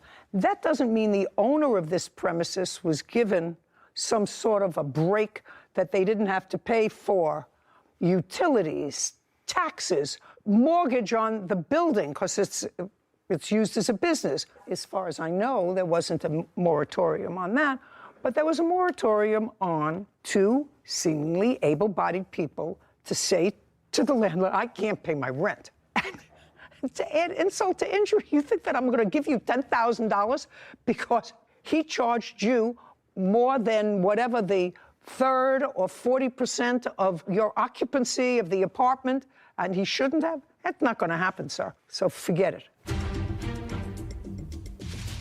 I've been here a long time. If a landlord is owed $5,000, yes, he doesn't say, well, tenant owes me $5,000, but his apartment was clean. I'm going to give him back his $2,000 security deposit. That doesn't happen.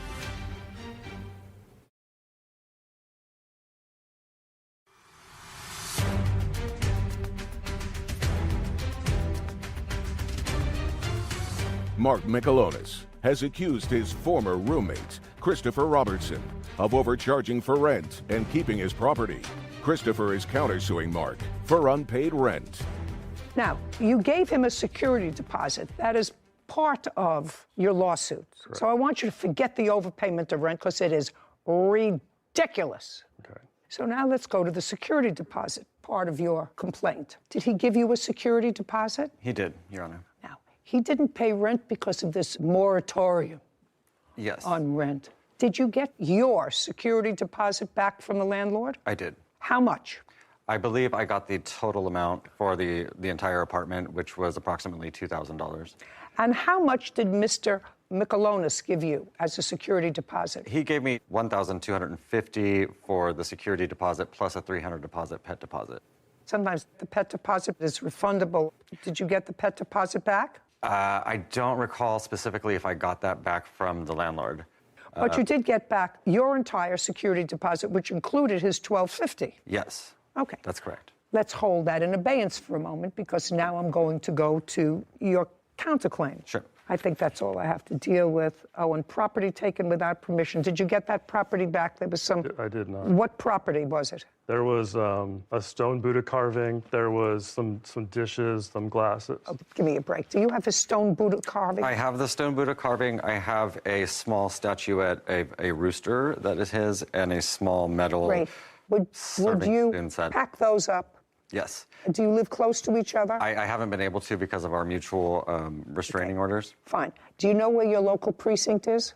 Yes. Where is it located? I believe that the closest one would be downtown for me, downtown Oakland. Okay. You'll find out before you leave today. In 5 days, drop it off at the local precinct. Absolutely. Let him know when, and he can go pick up his Buddha. Yes, I don't want Great. bad in my home. Terrific. Now, money owed for COVID debt is your counterclaim. Yes. Which is what? It is a total of $55.35, I believe. For what? That is the unpaid rent. But you didn't pay his rent, you just told me. Right, and so this is the outstanding balance of the rent that he never paid that I'm responsible for as the master tenant. Oh, no, you just told me that you got your security deposit back. If you got your security deposit back, sir, that means that the landlord is finished with you.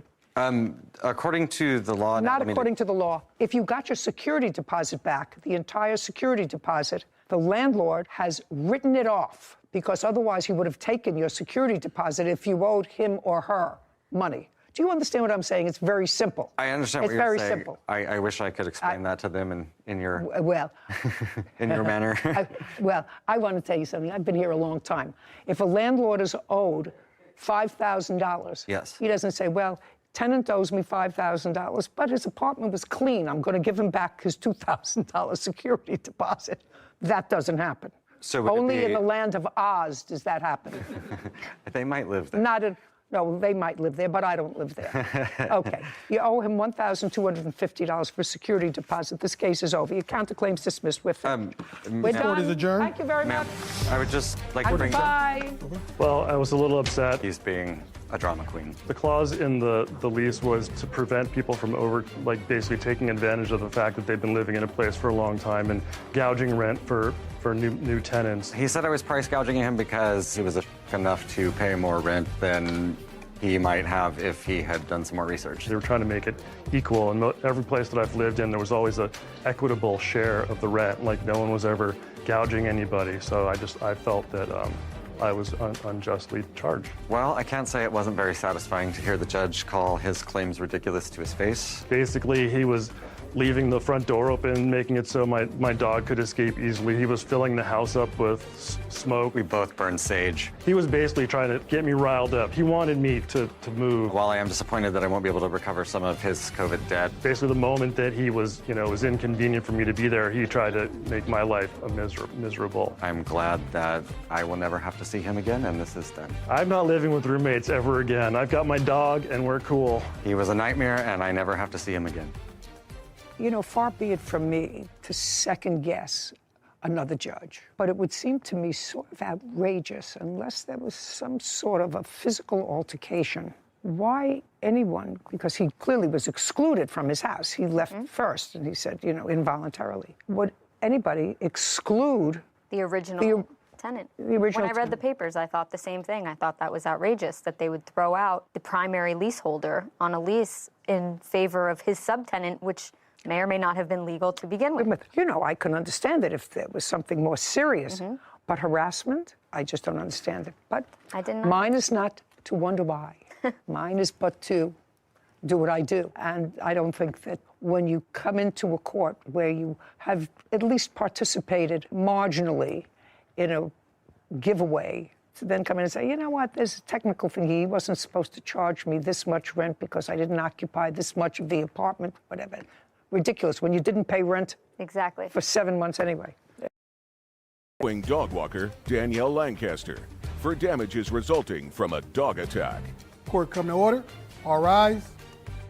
Have a seat, please. Case number 2002, Kwan versus Lancaster. Mr. Kwan, succinctly, your case involves an attack of a dog that was being walked by Miss Lancaster. She was a dog walker. She didn't own the dog. Correct. Dog got away from her, and according to you, attacked your dog, and you want to be compensated to the tune of $10,000. Correct. You were neither hospitalized, correct? I was not hospitalized. You were neither hospitalized, and your dog was not hospitalized. Correct. I assume that you have some medical evidence as a result of this incident to show me that you suffered from a dog bite. Yes. Okay. And the dog bite was from the dog that was being walked by Miss Lancaster. Walked is, I'm not sure if I would use the term. She's a dog walker. Yes, She's but it was off walker. leash. She's not the owner of the dog. Correct. The incident happened at what date and time? December 22nd, 2021 at approximately 1:30 p.m. And you were walking your dog, which is what breed? A 20-pound wiener dog mix. And you were a dog walker. How long had you been in charge of walking this dog? At that point, it was about a week. What kind of dog was it? I believe it was a boxer mix. Not 100% sure. How old? 2, 3 years old, give or take. Who are the owners of the dog? The owners, I can't remember their name. One of Mike, but I don't remember their last names. But you remember the owners' names? Yes. And it would be fair to say that you knew their names because you tried to sue them. I contacted them, yes, but did not sue them. And you contacted them because they're the owners of the dog and they have a house. Mm-hmm. Is not an answer. Yes. And a house usually has homeowners insurance. Correct. Correct? And after contacting them, and it's their dog, so they are ultimately responsible for their dog, you opted not to seek compensation for your alleged injuries and this attack, but to sue the dog walker. Correct. Just for my own information, Mr. Kwan, do you want to tell me why you did that? Yeah. So per California strict liability law, anybody who takes physical ownership or responsibility for a dog is also responsible for any sort of attacks or damages it causes while they are responsible for that dog. Regardless Okay, just of- a second. So what you're saying is in the state of California, if you are walking a dog, and she says she was walking this dog for a week, how many times a day, every day? 2 times a day. Twice a day. And she had this job for a week. That under all circumstances, she is responsible for any injury that the dog does. Is that what you're saying? Correct. And what code is that? I have a statute over here. Just tell me the statute. Per Yeah. California dog bite law. I don't have the number, but I can bring it up to the. Would you bring it up? The court. It's California Civil Code 3342. Do you have it? I could pull it up. I have my notes. Could you pull it up for me? And I'll come back to you in a second, Sarah. I'm just curious about it. Okay, now let's tell me about the incident, sir. Sure. So at the time that I described earlier, I was walking my 20-pound wiener dog mix while my mother walked my infant son, who was 3 months at the time, in a stroller. Care. Okay. I mean, it's not that I don't care about him and I don't care about your mother, but they have nothing to do with this case. Well, they do have something to do with this case because when we turned onto the block, I turned and I saw an off-leash dog roughly 3 times the size of mine. And I saw the defendant, Ms. Lancaster. She gave no warning that the dog was off leash. And at that point, I later learned that the dog. No, don't tell me. Just tell me what happened, sir. Okay. You saw Miss Lancaster, and she was walking this dog off leash. Correct. And she gave no indication. No, not that. She gave me no indication. Okay. She was walking this dog off leash. Correct. So you saw the dog off leash. Yes. Okay. And about how far were you from her when you saw the dog off leash? Across the street, so roughly 40 feet. Okay, and? The dog charged across the street. Okay, the dog ran across the street. Yes, and started aggressively biting, lunging, and barking at my dog. Okay, so at that point, the dog ran across the street and is in an aggressive stance barking at your dog. Correct. Hadn't touched your dog. Correct. What happened next? It then diverted its attention towards my infant son in a stroller and my mother and started jumping on the stroller. Did the dog, in fact, jump on the stroller? Yes. And? And my response was to try to divert the attention. What did you do? The dog jumped on the stroller. Yes. Didn't hurt your son, didn't hurt your mother. Yes. So I got the attention of the dog again. How did you do that? By picking up my dog, who was on leash. Well, that doesn't necessarily get attention of the dog. You say, hey! Correct. No. Correct. But you didn't say that. Moment, you just picked up your dog. Yes. Okay. Yes. Probably exclaimed in order to get the attention of the dog. You told me what you did.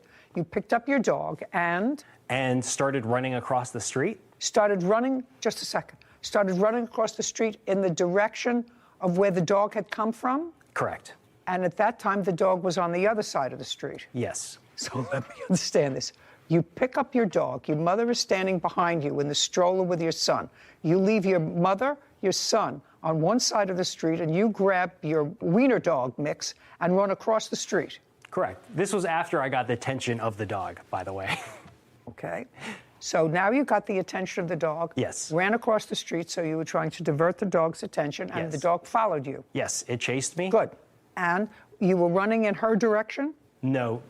The Miss Lancaster had crossed the street at that point to where we were originally walking. She was on your side of the street. You were going back to where you had initially seen her. Correct. Okay, so she had followed her dog across the street. Yes. Was she saying anything? We made repeated pleas to ask for her to control the situation. situation. She ran across the street because all this happened within seconds. Yes. She ran across the street. Was she saying anything to the dog? She was yelling, "I'm so sorry, and I can't do anything." Okay, is that what you were yelling? I think I was yelling, "I'm so sorry, I don't know what to do," because I was in an extreme state of panic. I was probably having a panic attack. I'm so sorry, I don't know what to do. Okay, and? And after I ran across the street, when the dog chased me, I fell down. The dog ended up biting me on my left arm. Okay, and I'd like to see whatever medical report you have from the bite on your left arm. So the doctor said that. No, don't tell me what the doctor said. I haven't. Could I see? I have a picture. May I see Absolutely. a medical? Did you understand my words? I said, may I see a medical report? I do not from have a doctor. medical report. So you didn't go to the doctor. Question is, did you go to the doctor, Mr. I did a Korn? virtual doctor's visit because this was during the height of the pandemic. And what was the name of the doctor with whom you had a virtual visit? I do not remember. Should remember. You're suing for $10,000. You should have all that information. Because if you have a virtual medical visit, Mr. Kwan, there is a record of that. Doctor keeps a record of that. Do you understand? Correct. Okay. So now you're down, and this happened, according to you, on December 22nd. Did you get the dog's information? I did. On December 22nd? Yes. When did you speak to the owners of the dog? I spoke to the owners actually that day because I wanted to get the rabies vaccination paperwork. Did you get the rabies vaccination paperwork? Yes. On the 22nd? Yes.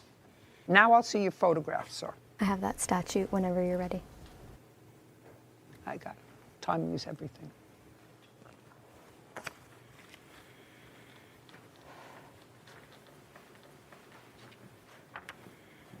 Okay, so the knee injury is when you fell. Correct. And the arm is a combination scratch and maybe tooth mark.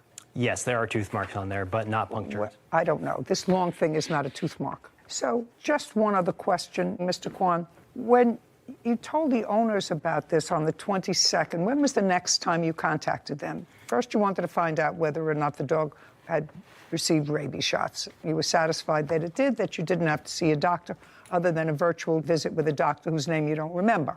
When did you decide not to sue the owners of the dog, who are homeowners, and who have homeowners insurance? Yep. I wrote the owners of the dog a demand letter, and that is when I contacted them back, probably about 2 months after the incident. Okay, so you wrote them a demand letter. Correct. And did they respond to your demand letter? Yes. Do you have copies of those letters? Yes, I do. I'd like to see copies of your letter and their response. That's the demand letter that I just want to see copies of your letter and their response. Are they both here? They did. They responded by calling me on the phone, not with a formal written statement. Really? Through a series of conversations, I decided that my grievance was not towards them because they were not exhibiting negligence in this situation. Oh, no, I don't believe that, Mr. Kwan. Be very careful about what you say to me, sir.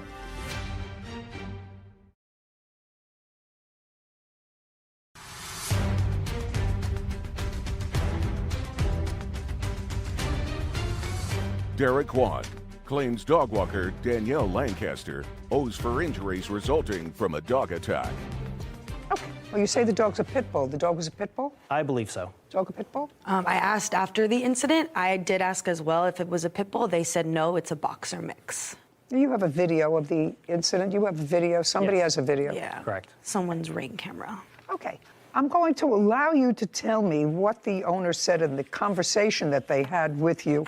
I'm not accepting it for the truth of the statement, only that you had a conversation with them, which is why you brought this action against Miss Lancaster today. Correct. So they decided, we're not going to put this in writing. We're going to call Mr. Kwan. Correct. And what did they tell you? They were very amicable about the situation, and we're trying to solve the situation to make me whole. Being amicable is subjective. I want you to tell me what you said to them and what they said to you. What they said to me was that they would look into their homeowner's insurance policy in order to compensate me. Through a series of conversations, I decided that my grievance was not towards them because they were not exhibiting negligence in this situation. Oh, no, I don't believe that, Mr. Kwan. Be very careful about what you say to me, sir. As between homeowners who have insurance and this young woman who has to walk dogs for a living, if I was somebody interested in $17,000, I wouldn't sue her. I would sue somebody who had, Kathy Bates said in one of my favorite movies, I'm older and I have more insurance. So that answer that you just gave me was a whole lot of who shot John. The reason you decided not to proceed against the dog's owners is what? The reason why I proceeded not to go against the dog's owners is because I have because some things are more important than money. And in this situation, I have more of an issue with the dog walker and her behavior during this situation rather than being compensated. Well, let me suggest this to you, Mr. Kwan. There is no question that if Miss Lancaster was walking this dog and the dog was off leash, she was negligent. There's also no question in my mind that the extent of your damages is excessive, very excessive. So, But we're only counting physical damages. just a second. What I'm telling you is the amount of your damages is excessive. And if you wanted anywhere near that money, you could have sued both people. You could have sued the owner of the dog, as not only did they have the dog that attacked you, but they have, as Kathy Bates would say, insurance. And you would join the defendant as a party to that action. You would say you're all responsible. You own the dog, which you say was a pit bull, which you say was a pit bull, who just mauled and killed somebody in New York last week. An owner. You didn't do that. So I'm not getting all of this kumbaya business that the person responsible. Do you understand? Yeah, I'm just not buying it, Mr. Kwan. We understand each other? Yes, absolutely. Okay. For somebody who has no medical, you had injuries, and you have to be compensated. You had no good excuse for walking the dog off leash. I wasn't walking him off leash. When I was in the house happened, I had a key on the other side of the door. When I reached for that key, he scooted as hard as I could between my legs and got out. It wasn't that I was walking him and just decided to take him off the leash. So you were negligent in letting the dog out? Unfortunately, yeah. Yes. But the dog had also been out for an hour at the time of the incident. Yeah, because when I was trying to get him back in, but many attempts, he was very hard to get in, and at that point, I was already having a panic attack, very emotional. No. Okay. Now, Miss Lancaster, let's get it together. Let's get it together. Mr. Kwan says that the dog was out for a period of time, and you weren't chasing the dog when he first saw you. You were in a walking mode. So the dog may have initially gotten out. Miss Lancaster, don't. You know, I'm an ecumenical abuser. Were you out with the dog for a period of time? Yes. Did you have a leash in your hand? I think is not an answer. Did you have a leash in your hand? No. How long were you out with the dog? Probably around an hour at that point. Okay. I was trying to get him back in, and twice I did have him by the collar, and he wasn't having it. You didn't have him by the collar when he ran across the street? No, but before then I did. I don't care what happened before then. Okay. Before then, I was 21 years old, and I looked great in a bikini. Now, not so much. All right, Mr. Kwan, this letter was written to Miss Lancaster. Correct. I asked you for the letter that you wrote to the owners of the dog. I do not have that with me right now. Could we key up this video that I understand we have?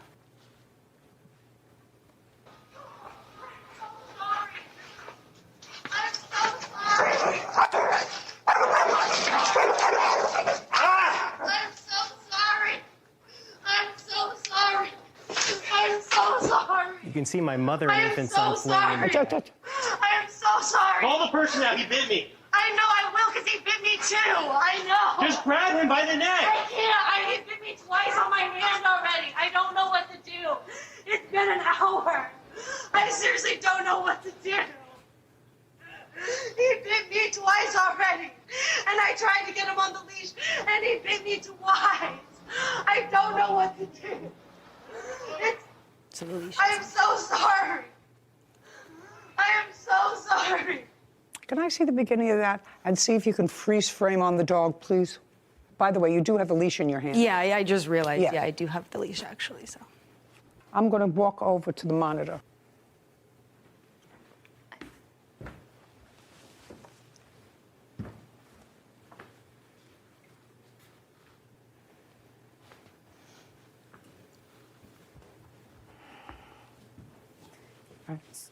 So although the statute uses the word owner, there's vicarious liability if someone else assumed responsibility of the dog, even though the statute is clear, it only lists the word owner.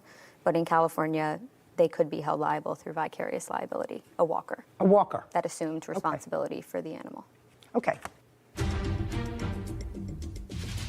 He neither suffered serious physical injury, certainly not serious enough for him not to go to work for a week, unless you model Bermuda shorts. You don't model Bermuda shorts, do you, Mr. Kwan? Just in my spare time. Of course not.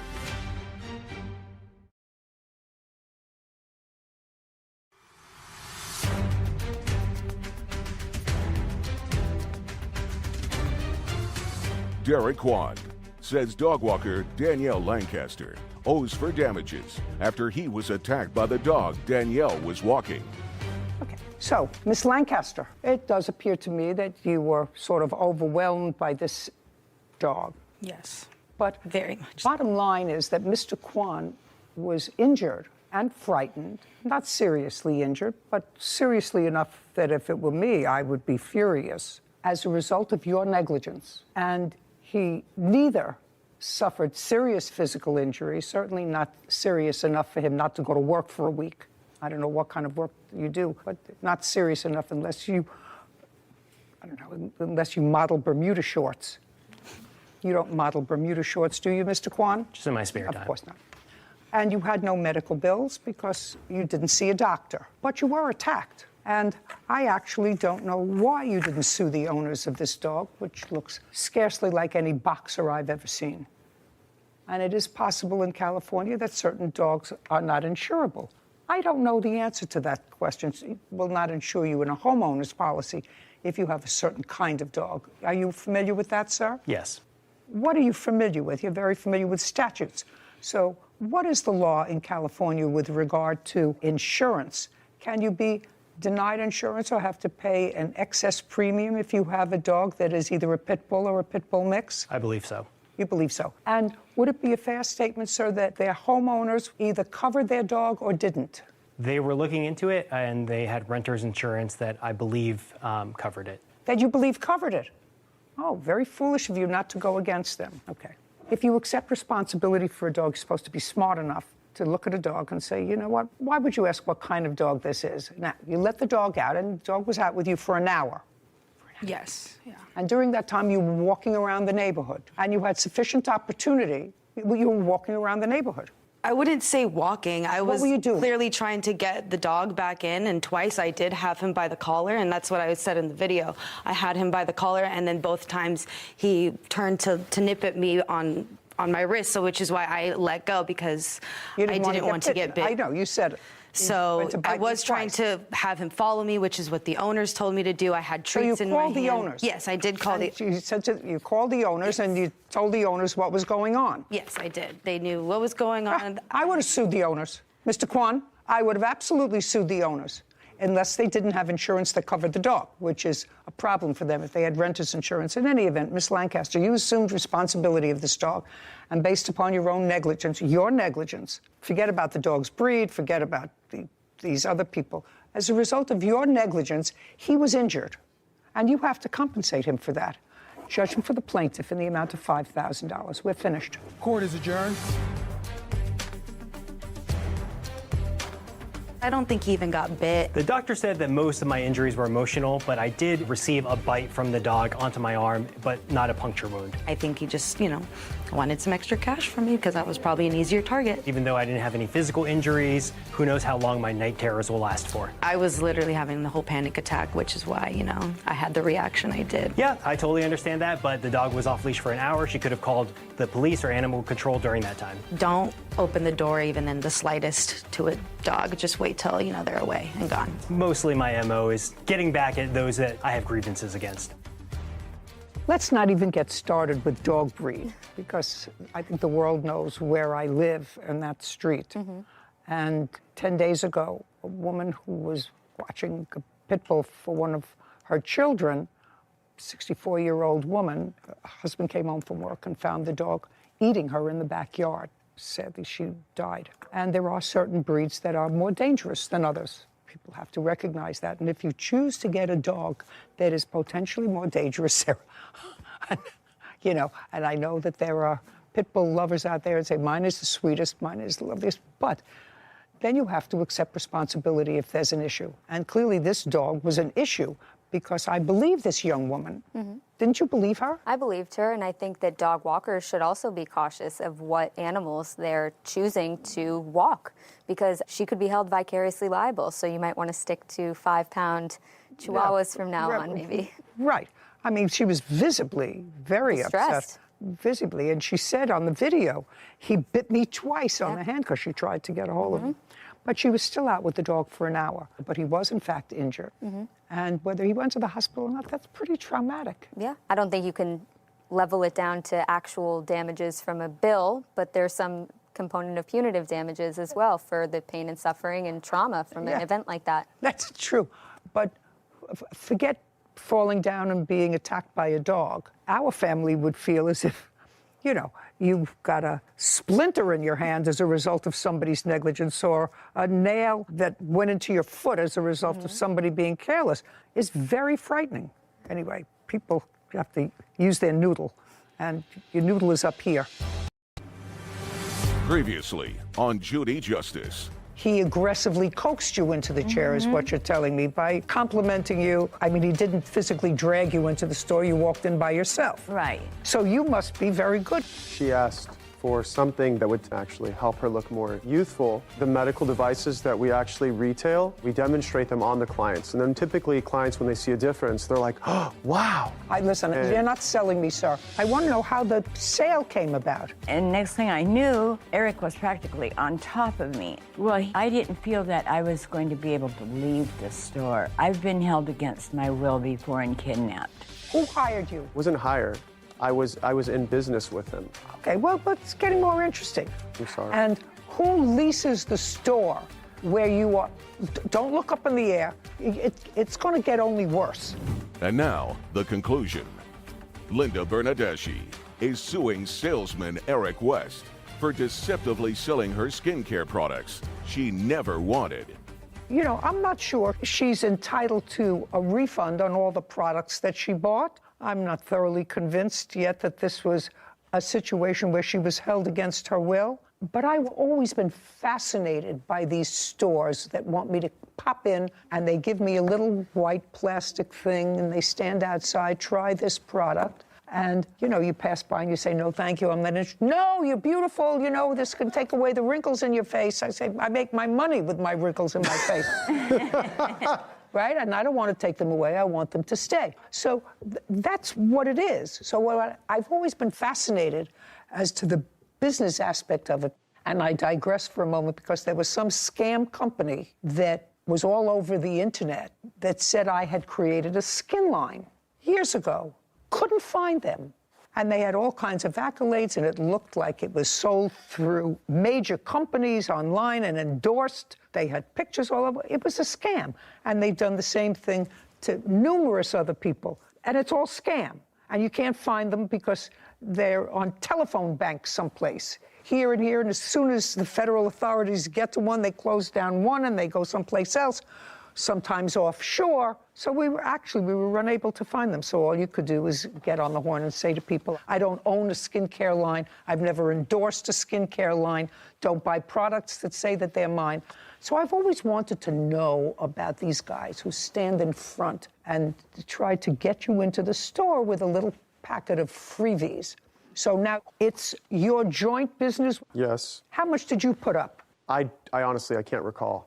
You can't recall how much money you put up? You've only been there 3 years. I know, I don't remember how much the initial investment was. Well, give me an idea. Was it $5,000, $500? A lot more than that. Well, if it's a lot more than that, you want to tell me how much your contribution was. Couple hundred thousand. It was a couple of $100,000. That was your contribution to the store. Mm-hmm. Uh-huh is not an answer. Yes, Your Honor. Where did you get the $200,000 from? I worked for it. For whom? I worked different jobs. How old are you? 37. And you had $200,000. You said a couple of $100,000. That's two. You had $200,000 so that you could invest that. Mm-hmm. Is that correct? Yes. And before having a skin business, I had a grocery store on the XL Mobile campus in Spring, Texas. Okay. We generated some revenue, and so I thought to open a spa and do products, sell products, and go that route. And I really do pride myself in integrity. I literally, every client that walks in, and I'm not just saying that. So if you pride yourself in integrity, and within a few days of being in your store and selling this lady who had absolutely no intention of going shopping that day, an $8,000 beauty wand that's going to make her look like she's 30, she says, listen, I made a big mistake. I don't want this product. I want to bring it back. Let's say I keep the creams, but this was $8,000, and I don't have that. Why didn't you take it back? Your Honor. That's a question, Mr. West. If you pride yourself on integrity. I'm explaining. She came back way past the allotted time. What's the allotted time? We have a 14-day in-store exchange only for in-store credit policy when you purchase a product. She told me that she was using her husband's credit card. Now I'm coming to find out that it's her roommate or guy that she's living with. I don't know the whole story, but I can tell you that the whole interaction with her was extremely professional. There was no I just aggression. asked you why. Now you have a lady who I've met, actually. Yes. Just here. And she gets home and she said, my God, what did I do? How did I get this? A lot of fast talking here and a lot going on, and now I'm walking out with almost $10,000 worth of product. And I was going to buy a lipstick.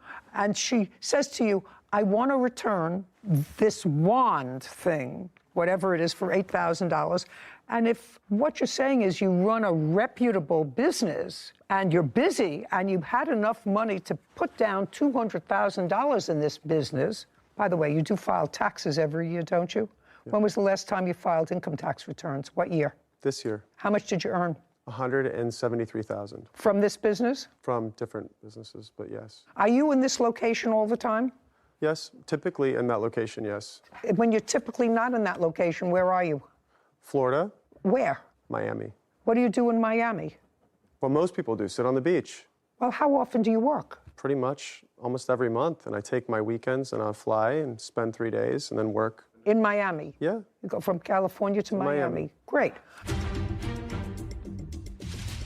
And she paid how much for all of that stuff? Nothing. She only bought one eye cream. That was the initial. Just a second. How much was the eye cream? It was $600, I believe. I have never, ever in my life spent $600 on eye cream.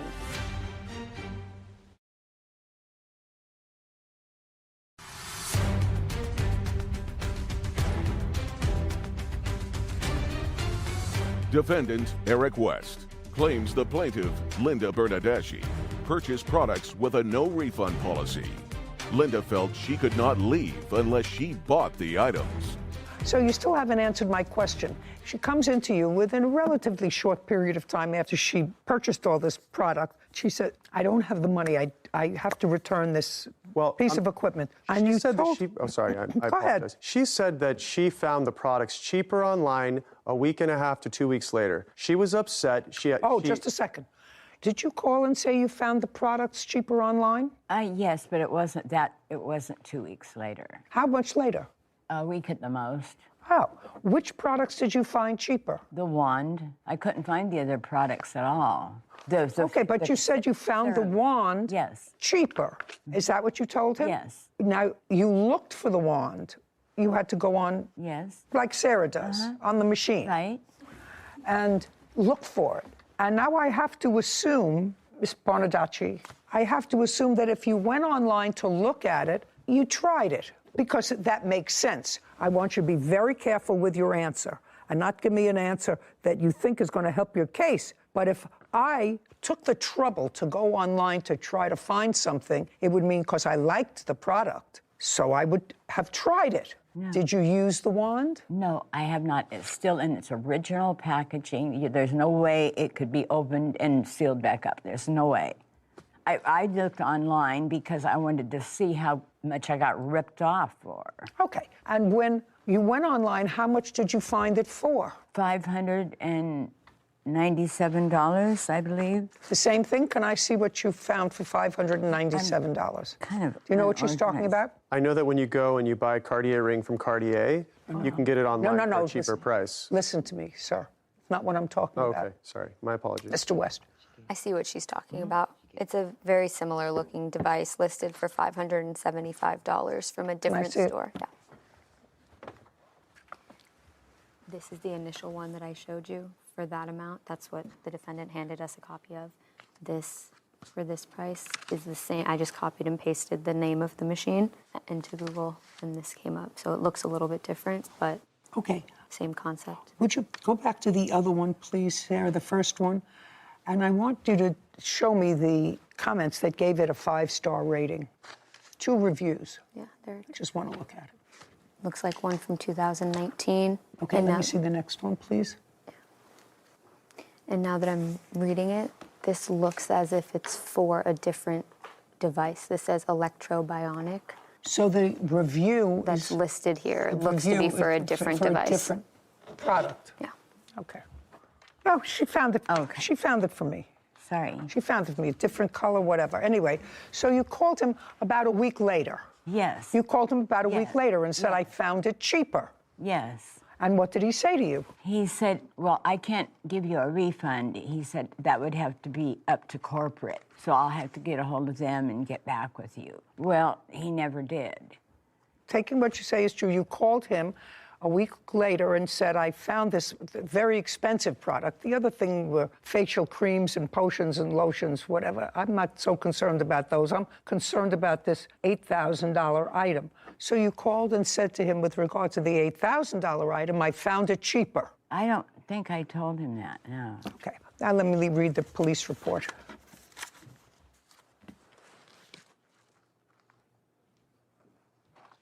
Okay, have you seen the police report, sir? No, I have not. Okay, so this is a police report by an officer who you don't know and doesn't know you. What happened was, on the 8th of March, he received a dispatch to go to a location because the plaintiff had complained that she felt on the 21st of February that she couldn't leave the store, and she spent over $9,000 at the store. So he went to see her because the case was a false imprisonment case. And it said, while officer was en route, he asked his dispatch if there was any history involving your location. And it said there were 2 previous incidents involving your store. You're aware of that? Yes, Your Yes. And he read the papers of the events. There were 2 different complaints, 2 different complainants that were very similar that were reported by this plaintiff. Said that the other 2 victims were lured into the store and they felt as if they were not able to leave until they purchased products. One of the reports stated that the victim had spent over $100,000 on recurring charges and products that she didn't want. So, in a very small area, there's a little history there. I'm reading you what the complaints are, sir. Do you understand? Absolutely. Okay, let me finish. Okay, so the next day, on February 22nd, you said you wanted a refund for the device. This is what you say, not for the creams, not for anything else, just for the device. Yes. Okay. Your Honor, she didn't pay for the creams. She paid for 1 cream out of all the creams that she got. Whatever. Okay. But that's not where you made your money. No, I know, it's on the machine. That's not where you made your money, is on the lotions and potions. Okay, suspect 2, that was you, told him he was unable to give her a refund and would have to be done by corporate. Were you the one who told her that? I spoke to her. That's No, I either a did not yes or say a that. no. No, I did not say that. Tell me what you said. I told her that she signed a no refunds agreement, and she understood that she purchased the sale, that it was a final sale because she got what she received. What did she receive? She received 6 months worth of services that she did not want, which were complimentary. She also received a full skin regimen, day cream, night cream, cleanser, toner, eye serum, eye cream, peeling gel. And she paid how much for all of that stuff? Nothing. She only bought 1 eye cream. That was the initial. Just a second. How much was the eye cream? It was $600, I believe.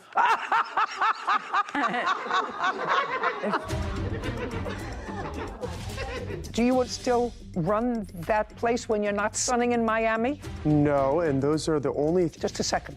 It takes an awful lot for somebody who feels as if they've been taken advantage of to actually go to the police and said, I was duped by this dope, or a dope that was duped by this dope.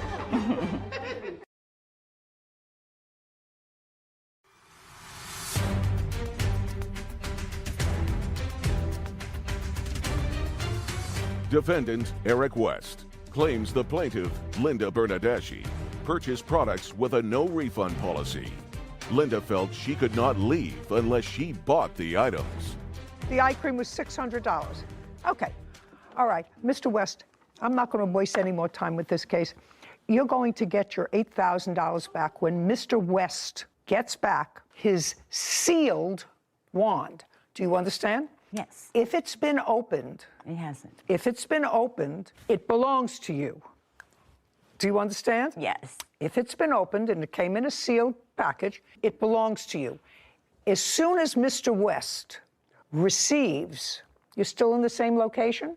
Are you still in the same location? That's either a yes or a no. I'm not in the location, no. What? There's another operator there, but just for the record, I believe that we opened the device because she wanted to know how to use it at the store. Just a second. Okay. So then you have no problem, Okay. sir. Do you understand? Yes. Unless she can return the item to you sealed, because she says it's sealed, and there's no way that it could have been opened. That's what she told me. If she opened it, that means she tried it. And if she tried it, it belongs to you. Do you understand? Yes. So within 5 days, he gets the product back. What?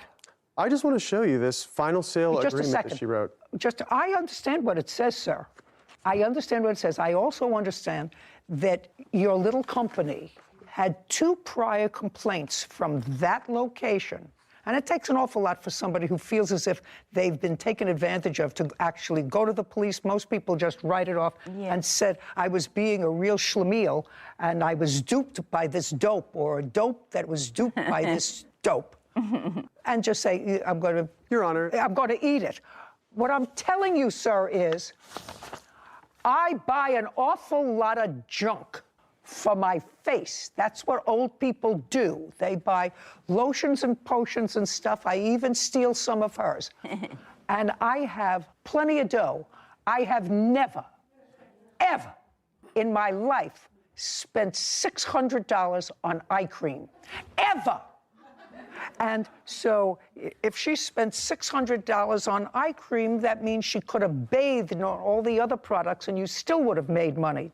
She is going to get her money back for this worthless piece of accessory, because it's worthless to her because she hasn't used it and she doesn't want it. And she's going to get it back from you when she produces the sealed package. That's it. And you're her witness? Yes. Do you live close by to this shop? Yes. Do you still run that place when you're not sunning in Miami? No, and those are the only... Just a second. The answer is no.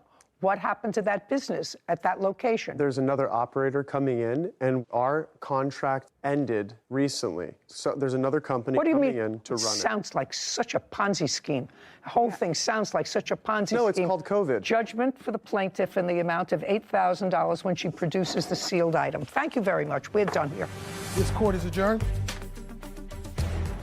This woman clearly had a bad episode of buyer's remorse, was emotionally unstable, used somebody else's credit cards that claims to be her husband, and God only knows what other kind of schemes she's trying to pull. Well, I think the judge made a very sound decision because the guy is a total fraud. She actually took advantage of me and took my time for 3.5, almost 4 hours, asking me, what is this? How does this work? What is this? How does that work? And I literally used all these products that she purchased and got to see results from that she was happy with when she left. Absolutely manipulated me, went out of his way to manipulate me. Well, she opened it in the store, so if she does return it, she'll have to seal it again with some kind of plastic sealer that they use like for those old VHS tapes when they used to seal them after you watched them from Hollywood Video. Beware, because there's a lot of frauds out there. I stand by my products. The product is intact. For once in my life, I am so glad that when I'm walking on the street, and we've encountered these people in our walks just around, like you said, around our neighborhood, for my resting bitch face. Because never once have they looked at me and said, she looks like an easy target for us to pull into the store. Not once. Would you give me an example of... Just, I think living in New York City as a woman alone, taking the subway for 3 years. I want you to look at me. No, I can't recreate it. You know it when you see it. You know it when you see it. I'm sure it's on one of our episodes. But I just am so disgusted with people like that know exactly what they're doing. He suns himself in Miami on the weekends, all on the backs of these poor older people who feel pressured, and maybe like she was saying, she lives with someone who's a recluse, who I'm sure she doesn't speak to that many people, and that's the whole scam. And I just feel so terrible that this guy takes pride in his business that is scamming people. It looks like a little bit of a shady business that he went into for $200,000, and now somebody else took it over. And not anyone with a last name. Yeah, There's never anyone with a last name involved in these things. People have to be careful. You know, in the law, caveat emptor, let a buyer beware. That's okay. But this over-aggressive salesmanship reminds me, Sarah, of something that the Legal Aid Society, who were the defense team in family court, would argue in a closing statement in a robbery case to me. They would say to me, it's not a robbery. He was aggressively panhandling. That's what it was. It wasn't a robbery. It was an aggressive panhandle. This is just aggressive salesmanship, is what he's saying. Well, the line crosses between aggressive salesmanship and and what amounts to, at least in her case, and the case of at least 2 other people who went into that store, feeling that they were uncomfortable about leaving unless they purchased something. You know, you and I are tough birds. We would, you say, well, we're leaving. Oh, really? We're not leaving until we buy something? Yeah, right. But some people can't do that. That's not in their character. Anyway, if somebody puts them out of business, another business will just pop up. Because as, I don't know, was it W.C. Fields said, there's a sucker born every minute. I'm not a... Christian Sanchez is suing his former employer, Juan Vasquez, for unpaid work and defamation of character. Court come to order. All rise. Be seated, please. Hello, Judge. Case number 2007, Sanchez versus Vasquez. Thank you. You're welcome. Mr. Sanchez, how old are you, sir? I'm 26 years old. And what is your educational background? I have a bachelor's degree in film that I got from Full Sail University. I'm currently... Slowly. I'm sorry. You have a bachelor's degree from? Full Sail University. Where is that? Orlando, Florida. Orlando, Florida. That I can hear. You have to understand, when you're dealing with someone of my age, you have to sort of factor that into your speech. People who are 26 may be able to follow you. I'm senior. I need people to speak slowly so that I can follow them. I got you. So you got a bachelor's degree from a university in Florida and graduated when? I graduated in 2018. And from there, what kind of work did you do? From there, I jumped around a little bit. I did Okay, work... you jumped around. Did your family live in Florida? No, ma'am. Where do they live? They live in Beaumont, Texas. Did you live with them at all in Beaumont? No, ma'am. After college? Not until the pandemic. Okay. Well, the pandemic was in 2020. Yes. So you graduated in June of 2018, and then the pandemic started on or about March of 2020. Yes, ma'am. And in March of 2020, you went home to your parents' house? Yes. And you stayed there until when? I'm still currently there. I started going back to school, actually. When did you start going back to school? My first classes were in December of last year. In Texas? Yes, ma'am. Okay, great. So you actually had a year and a half out of school when you were hopping around. Yes, ma'am. So I want you to tell me who you worked for in that year and a half. I was an intern on a documentary. Okay, and when was that? That was about a few months after I graduated. So maybe September, October? Yeah, probably around there. I did a few independent films. Okay, and what kind of work did you do for them? Just kind of depended what they needed. It was mostly Like a PA PA? stuff. Yeah. Like a PA. And for that work, were you paid as a PA? Yes, ma'am. And how much were you paid as a PA? They paid me $75 a day. Pay you in cash? They paid me in cash. Okay, so you did those couple of little projects, and then what? I was also waiting tables at the time. Okay, well, you got to eat. Right. After the pandemic hit, my lease was up. I moved back home. Decided I would go back to school to get a tech job. I'm going for cybersecurity right now. I had heard through a family friend. Okay, let's stop there. This case is, I don't think so difficult, but relatively interesting for me because we don't get them all the time. Mr. Vasquez, you were making a movie. Yes, Your Honor. Is this the first movie you ever made? No, Your Honor. How many movies have you made? This was film number 5 for me. Written, directed, produced. Is it a fiction piece or a documentary? It's actually based on a true story. So it's a docudrama? Correct, yes. See that? Are you impressed with that? There you go, a docudrama. How long a film? 90 to 100 minutes. We're still in post, still editing. So Keep your voice up. Approximately how long? 100 minutes. What was your budget? It's still in About what was your budget? Then you're going to tell me where you got the financing. roughly 120,000. Where did you get the money from? A lot of it was my money and other producers. How much did you put in? Over 80,000. And you've got other people in for about 40. Yeah. Did you make money on your other films? I have, yes, in the past. Okay, this is what the case is about. Mr. Sanchez says that he was hired by your company. And he was hired by your company to work on this last film that you were doing. And it was a paying job. And at the end of the period, he was not paid. And in addition, he says that when he complained about not being paid, You put out there on social media that you weren't paying him because he was on drugs. Is that what the case is basically about? Basically. It wasn't on social media. It was through text messages he accused me of it, but... Text messages? Yes. Well, that to me is almost social media. If it doesn't come to me by the U.S. Postal Service, I call it social media. I know. Okay. Did you answer an ad for this job? No, I heard about it through a family friend. And when did you meet Mr. Vasquez for the first time? We didn't actually meet face-to-face until about Saturday, July 10th, 2021. Did you communicate via text messages or Yes, ma'am. emails? Well, when was the first either text message or email? The first text message was on Monday, the 28th, 2021 of June. 6/28, 2021. May I see that, please? Of course.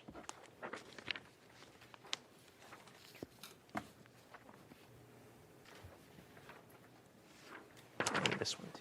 Sorry.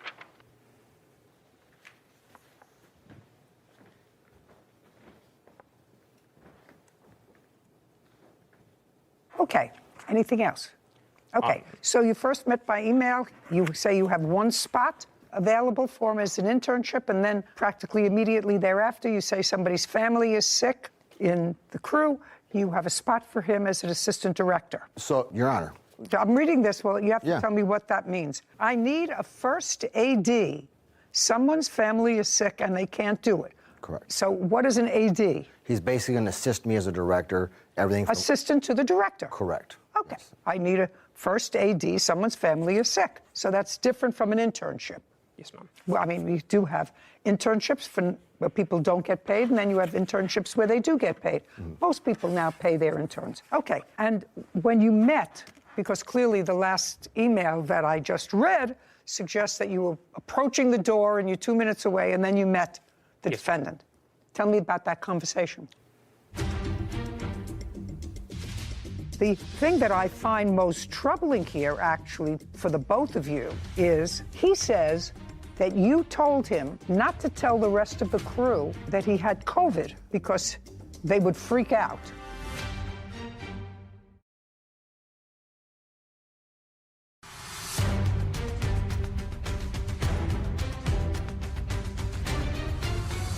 Christian Sanchez claims filmmaker Juan Vasquez owes him for unpaid work. One says Christian was an unpaid intern.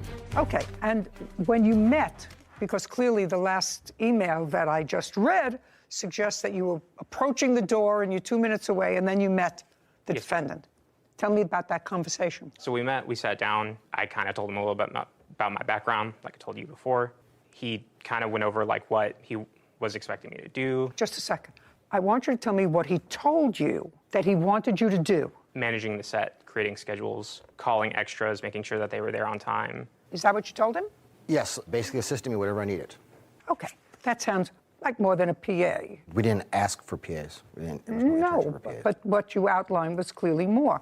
What did you agree to pay him? Never agreed to pay him anything. So well, how could you do that? He was an intern. He was presented to me as an intern. No. Not after this text message. He said he was looking for an internship, and you said to him, I have a better role for you. I need a first AD. Someone's family is sick. Whose family was sick? The name of the person. I don't recall. Okay. When you did a budget, did you have a budget for a first AD? No, we didn't. Careful. Did you have a budget for a first AD? No, not that I remember. I usually don't use a first AD, so the terminology... No. Listen, you know who produces this show? You want to be careful with what you say around people, who are buying your product. Sure. Right?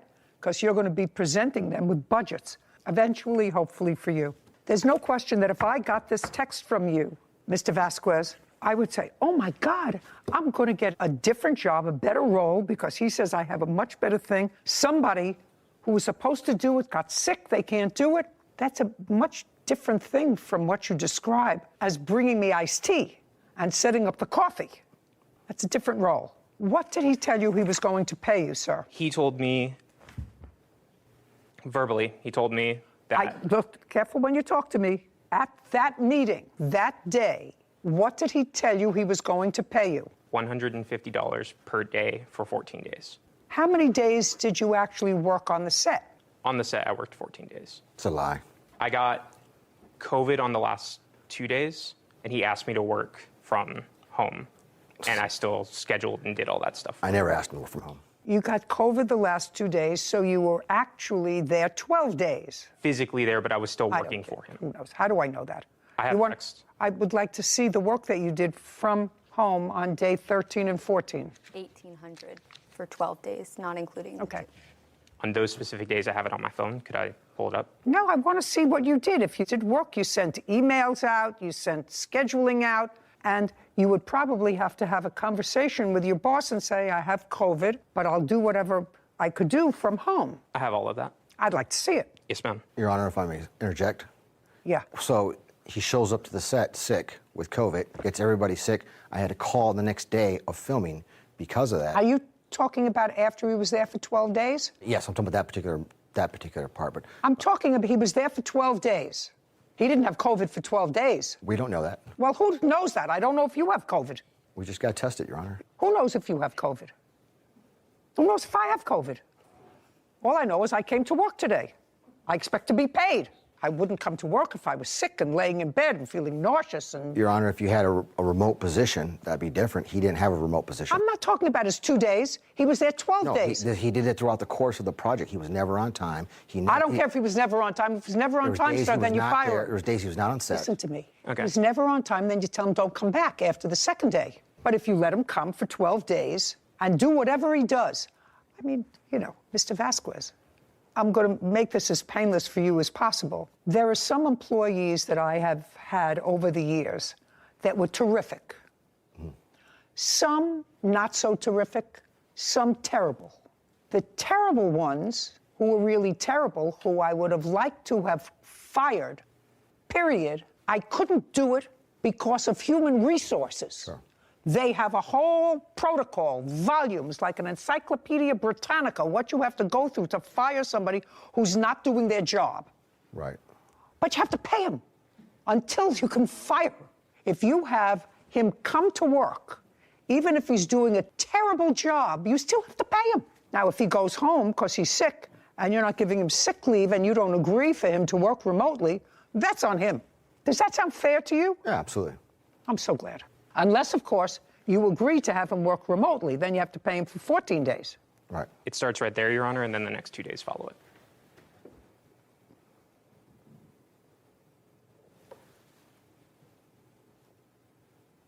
JV, that's you? Yes, ma'am. JV, that's you. So you did, in fact, confer with him from home. Tell him to order food, to picking it up. I don't care if he worked for you for a half hour. He's not your friend. The thing that I find most troubling here, actually, for the both of you, is he says that you told him not to tell the rest of the crew that he had COVID because they would freak out. Correct. And he didn't tell the rest of the crew As far that as he I had know. COVID. Well, you told him not to. And he said, okay. Well, you have to know, as a good citizen, that's not the right thing to do.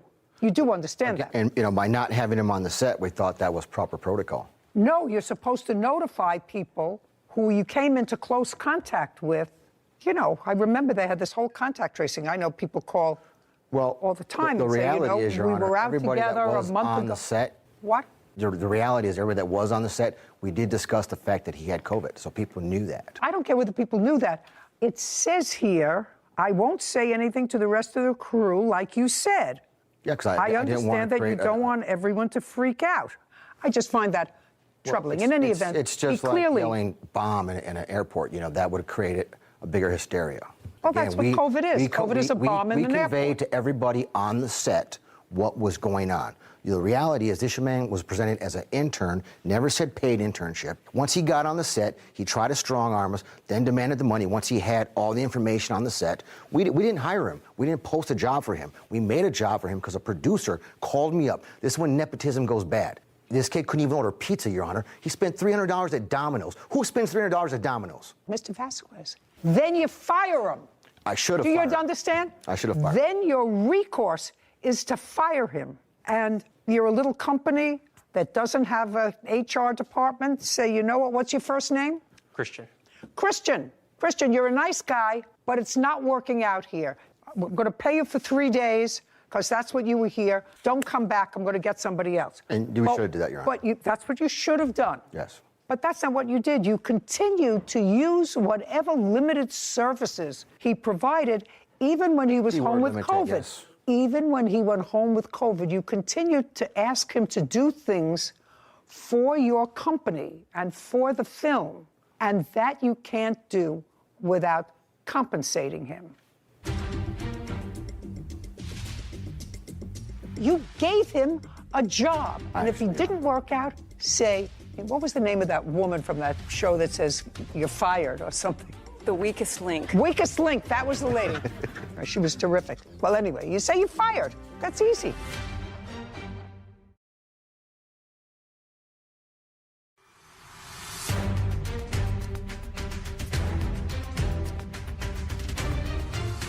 Christian Sanchez has accused his former employer, Juan Vasquez, of not paying him for 14 days of work. Juan claims Christian was incompetent and never a paid employee.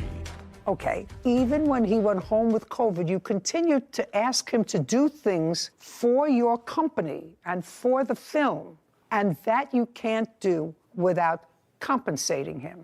You can't. Okay. So you owe him $2,100 because I assume you paid him nothing. Now, let's get to the second part of your claim, which is defamation. That I'd like to see. I mean, if you're going to be a producer, if you're going to make films, sir, you have to understand. Say you're not working out, you're fired. Something that I would love to be able to say a lot. I agree. Not I working should have out, fired you're him right away. without risking my house and my car and my dog. I was taking him on as a basically. I don't care what you were thinking. That's not what you said. Asked me to take him on. That's why I took him on. He actually called me and told me how Just good a of a second. job I was doing. It doesn't require an answer. Okay. And I can show the messages how he came to be on the set. He was presented. Just a second. I don't care how he was presented to you. If your Aunt Tilly said, "Do me a favor, this is my godson." It was his Aunt Tilly. He hasn't been able to get a job since he graduated from college. He hasn't made He's home. He's home in the attic of his parents' house playing the guitar. We want him to have a job. It's irrelevant. You gave him a job, and if he didn't work out, say, what was the name of that woman from that show that says you're fired or something? Well, anyway, you say you're fired. That's easy. Do we remember the name of that woman from England who had a show where she said, "You're out, get out"? I don't know. She was terrific. Let me see. The weakest link. Weakest link. That was the lady. Perfect. Thank you. And that's a direct text message to him. I never posted on social media. Oh. It was actually a group text. Just a second. So, Mr. Vasquez, in here, you say to him, this is the second part of his case, which is for defamation. And that's okay. He didn't defame you. Okay. Sir, he said they're taking you out of the credits, but you were never promised credits. In the contract, it says I am. Let me see where in the contract that said you'd be in the credits. And I didn't even know there was a contract. I thought He's you had also done this before. Shh. Shh. Shh. It says you employed him as an actor. Your Honor, I'm signing actor agreements every day. He put that in front of me to sign. Why would I sign an actor agreement for a first AD? Just a second. Sir, is this the agreement he put in front of you? Or did you? I sign actor agreements every day on the. You're a business guy. Yeah. I'm a business lady. That looked like an actor agreement. That's why I signed it. Actor agreement. That's what it says. Yeah. He's not an actor. Don't sign it. It says you agreed to pay him $150 a day for 4 days of shooting. 14. 14 days of shooting. And that he will be responsible for paying all the taxes on it. So he was going to be paid. I didn't write that out, Your Honor. Kevin, would you show this to him, please, and see if he can identify that as his signature? I'm going to check here to see if it's his signature. It looks like a signature to me. Mr. Vasquez, it appears to be the same signature that you used to sign the answer. Yes, Your Honor. So that's your signature? Yes, Your Honor. Okay. And this says, actor shall receive a credit for acting in the film. Well, that's ridiculous. You didn't act in the film, right? No, ma'am. Well, we're going to strike that out because you can't perform that because you didn't act in the movie. Do you understand? I understand, ma'am. Okay, very good. And it's clear that whatever this says, based upon this, If you delete one part of a contract, let me see if I remember. If part of a contract, Sarah, is impossible to perform, then it's not fully integrated. And one party acts on that contract, and you can retain part of the contract because of services that were rendered pursuant to the contract, you can eliminate one part. Yes. So I can eliminate the actor part of getting credit. So you're not getting credit on this. You're entitled to the $150 a day. As far as the defamation is concerned, sir, what he said in here was clear. He said he was told by someone else, which is very possible. And the only thing that you can produce for me today is this fellow who said you tried to put together a little bit of a drug transaction. Are you? No. Well, then you're irrelevant. You can produce, because if he says, told me, then he's not saying you did this. He put it in a text to you that this is what he was told. Retaliation whenever I served him the night before. The very next morning, he sent me that text message. I don't care. I don't care. He's not a great businessman. Judgment for the plaintiff in the amount of $2,100. Thank you very much. We're finished. This court is adjourned.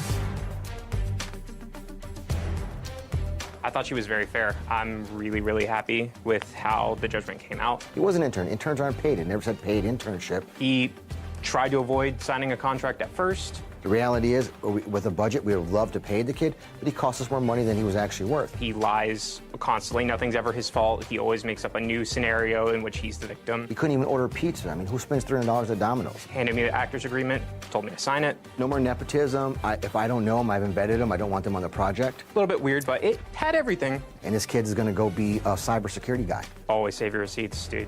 Always just keep any sort of communications, even if it's a phone call, send a text or an email that just recaps what you said. I was so happy to vent for a moment on the current inability to fire inept people and to fire people who aren't doing their job, which has been getting worse over the last quarter century. I actually believe that HR is a vital service for people who are unjustly, based on something other than their performance, treated badly by an employer. Mm-hmm. And harassment in the workplace, I think, is important. Anyway, I got that out of my system. The contract. Yeah, the contract. I think it was unenforceable to begin because I think the form was clearly erroneous. It wasn't the proper form. He wasn't an actor. Both of them knew he wasn't an actor. Right. However, it was signed by both parties, and there was substantial performance on behalf of the plaintiff by showing up to work every day, performing his duties under the contract. So as soon as he substantially performed the contract, the defendant can't then claim it's unenforceable. First of all, because he's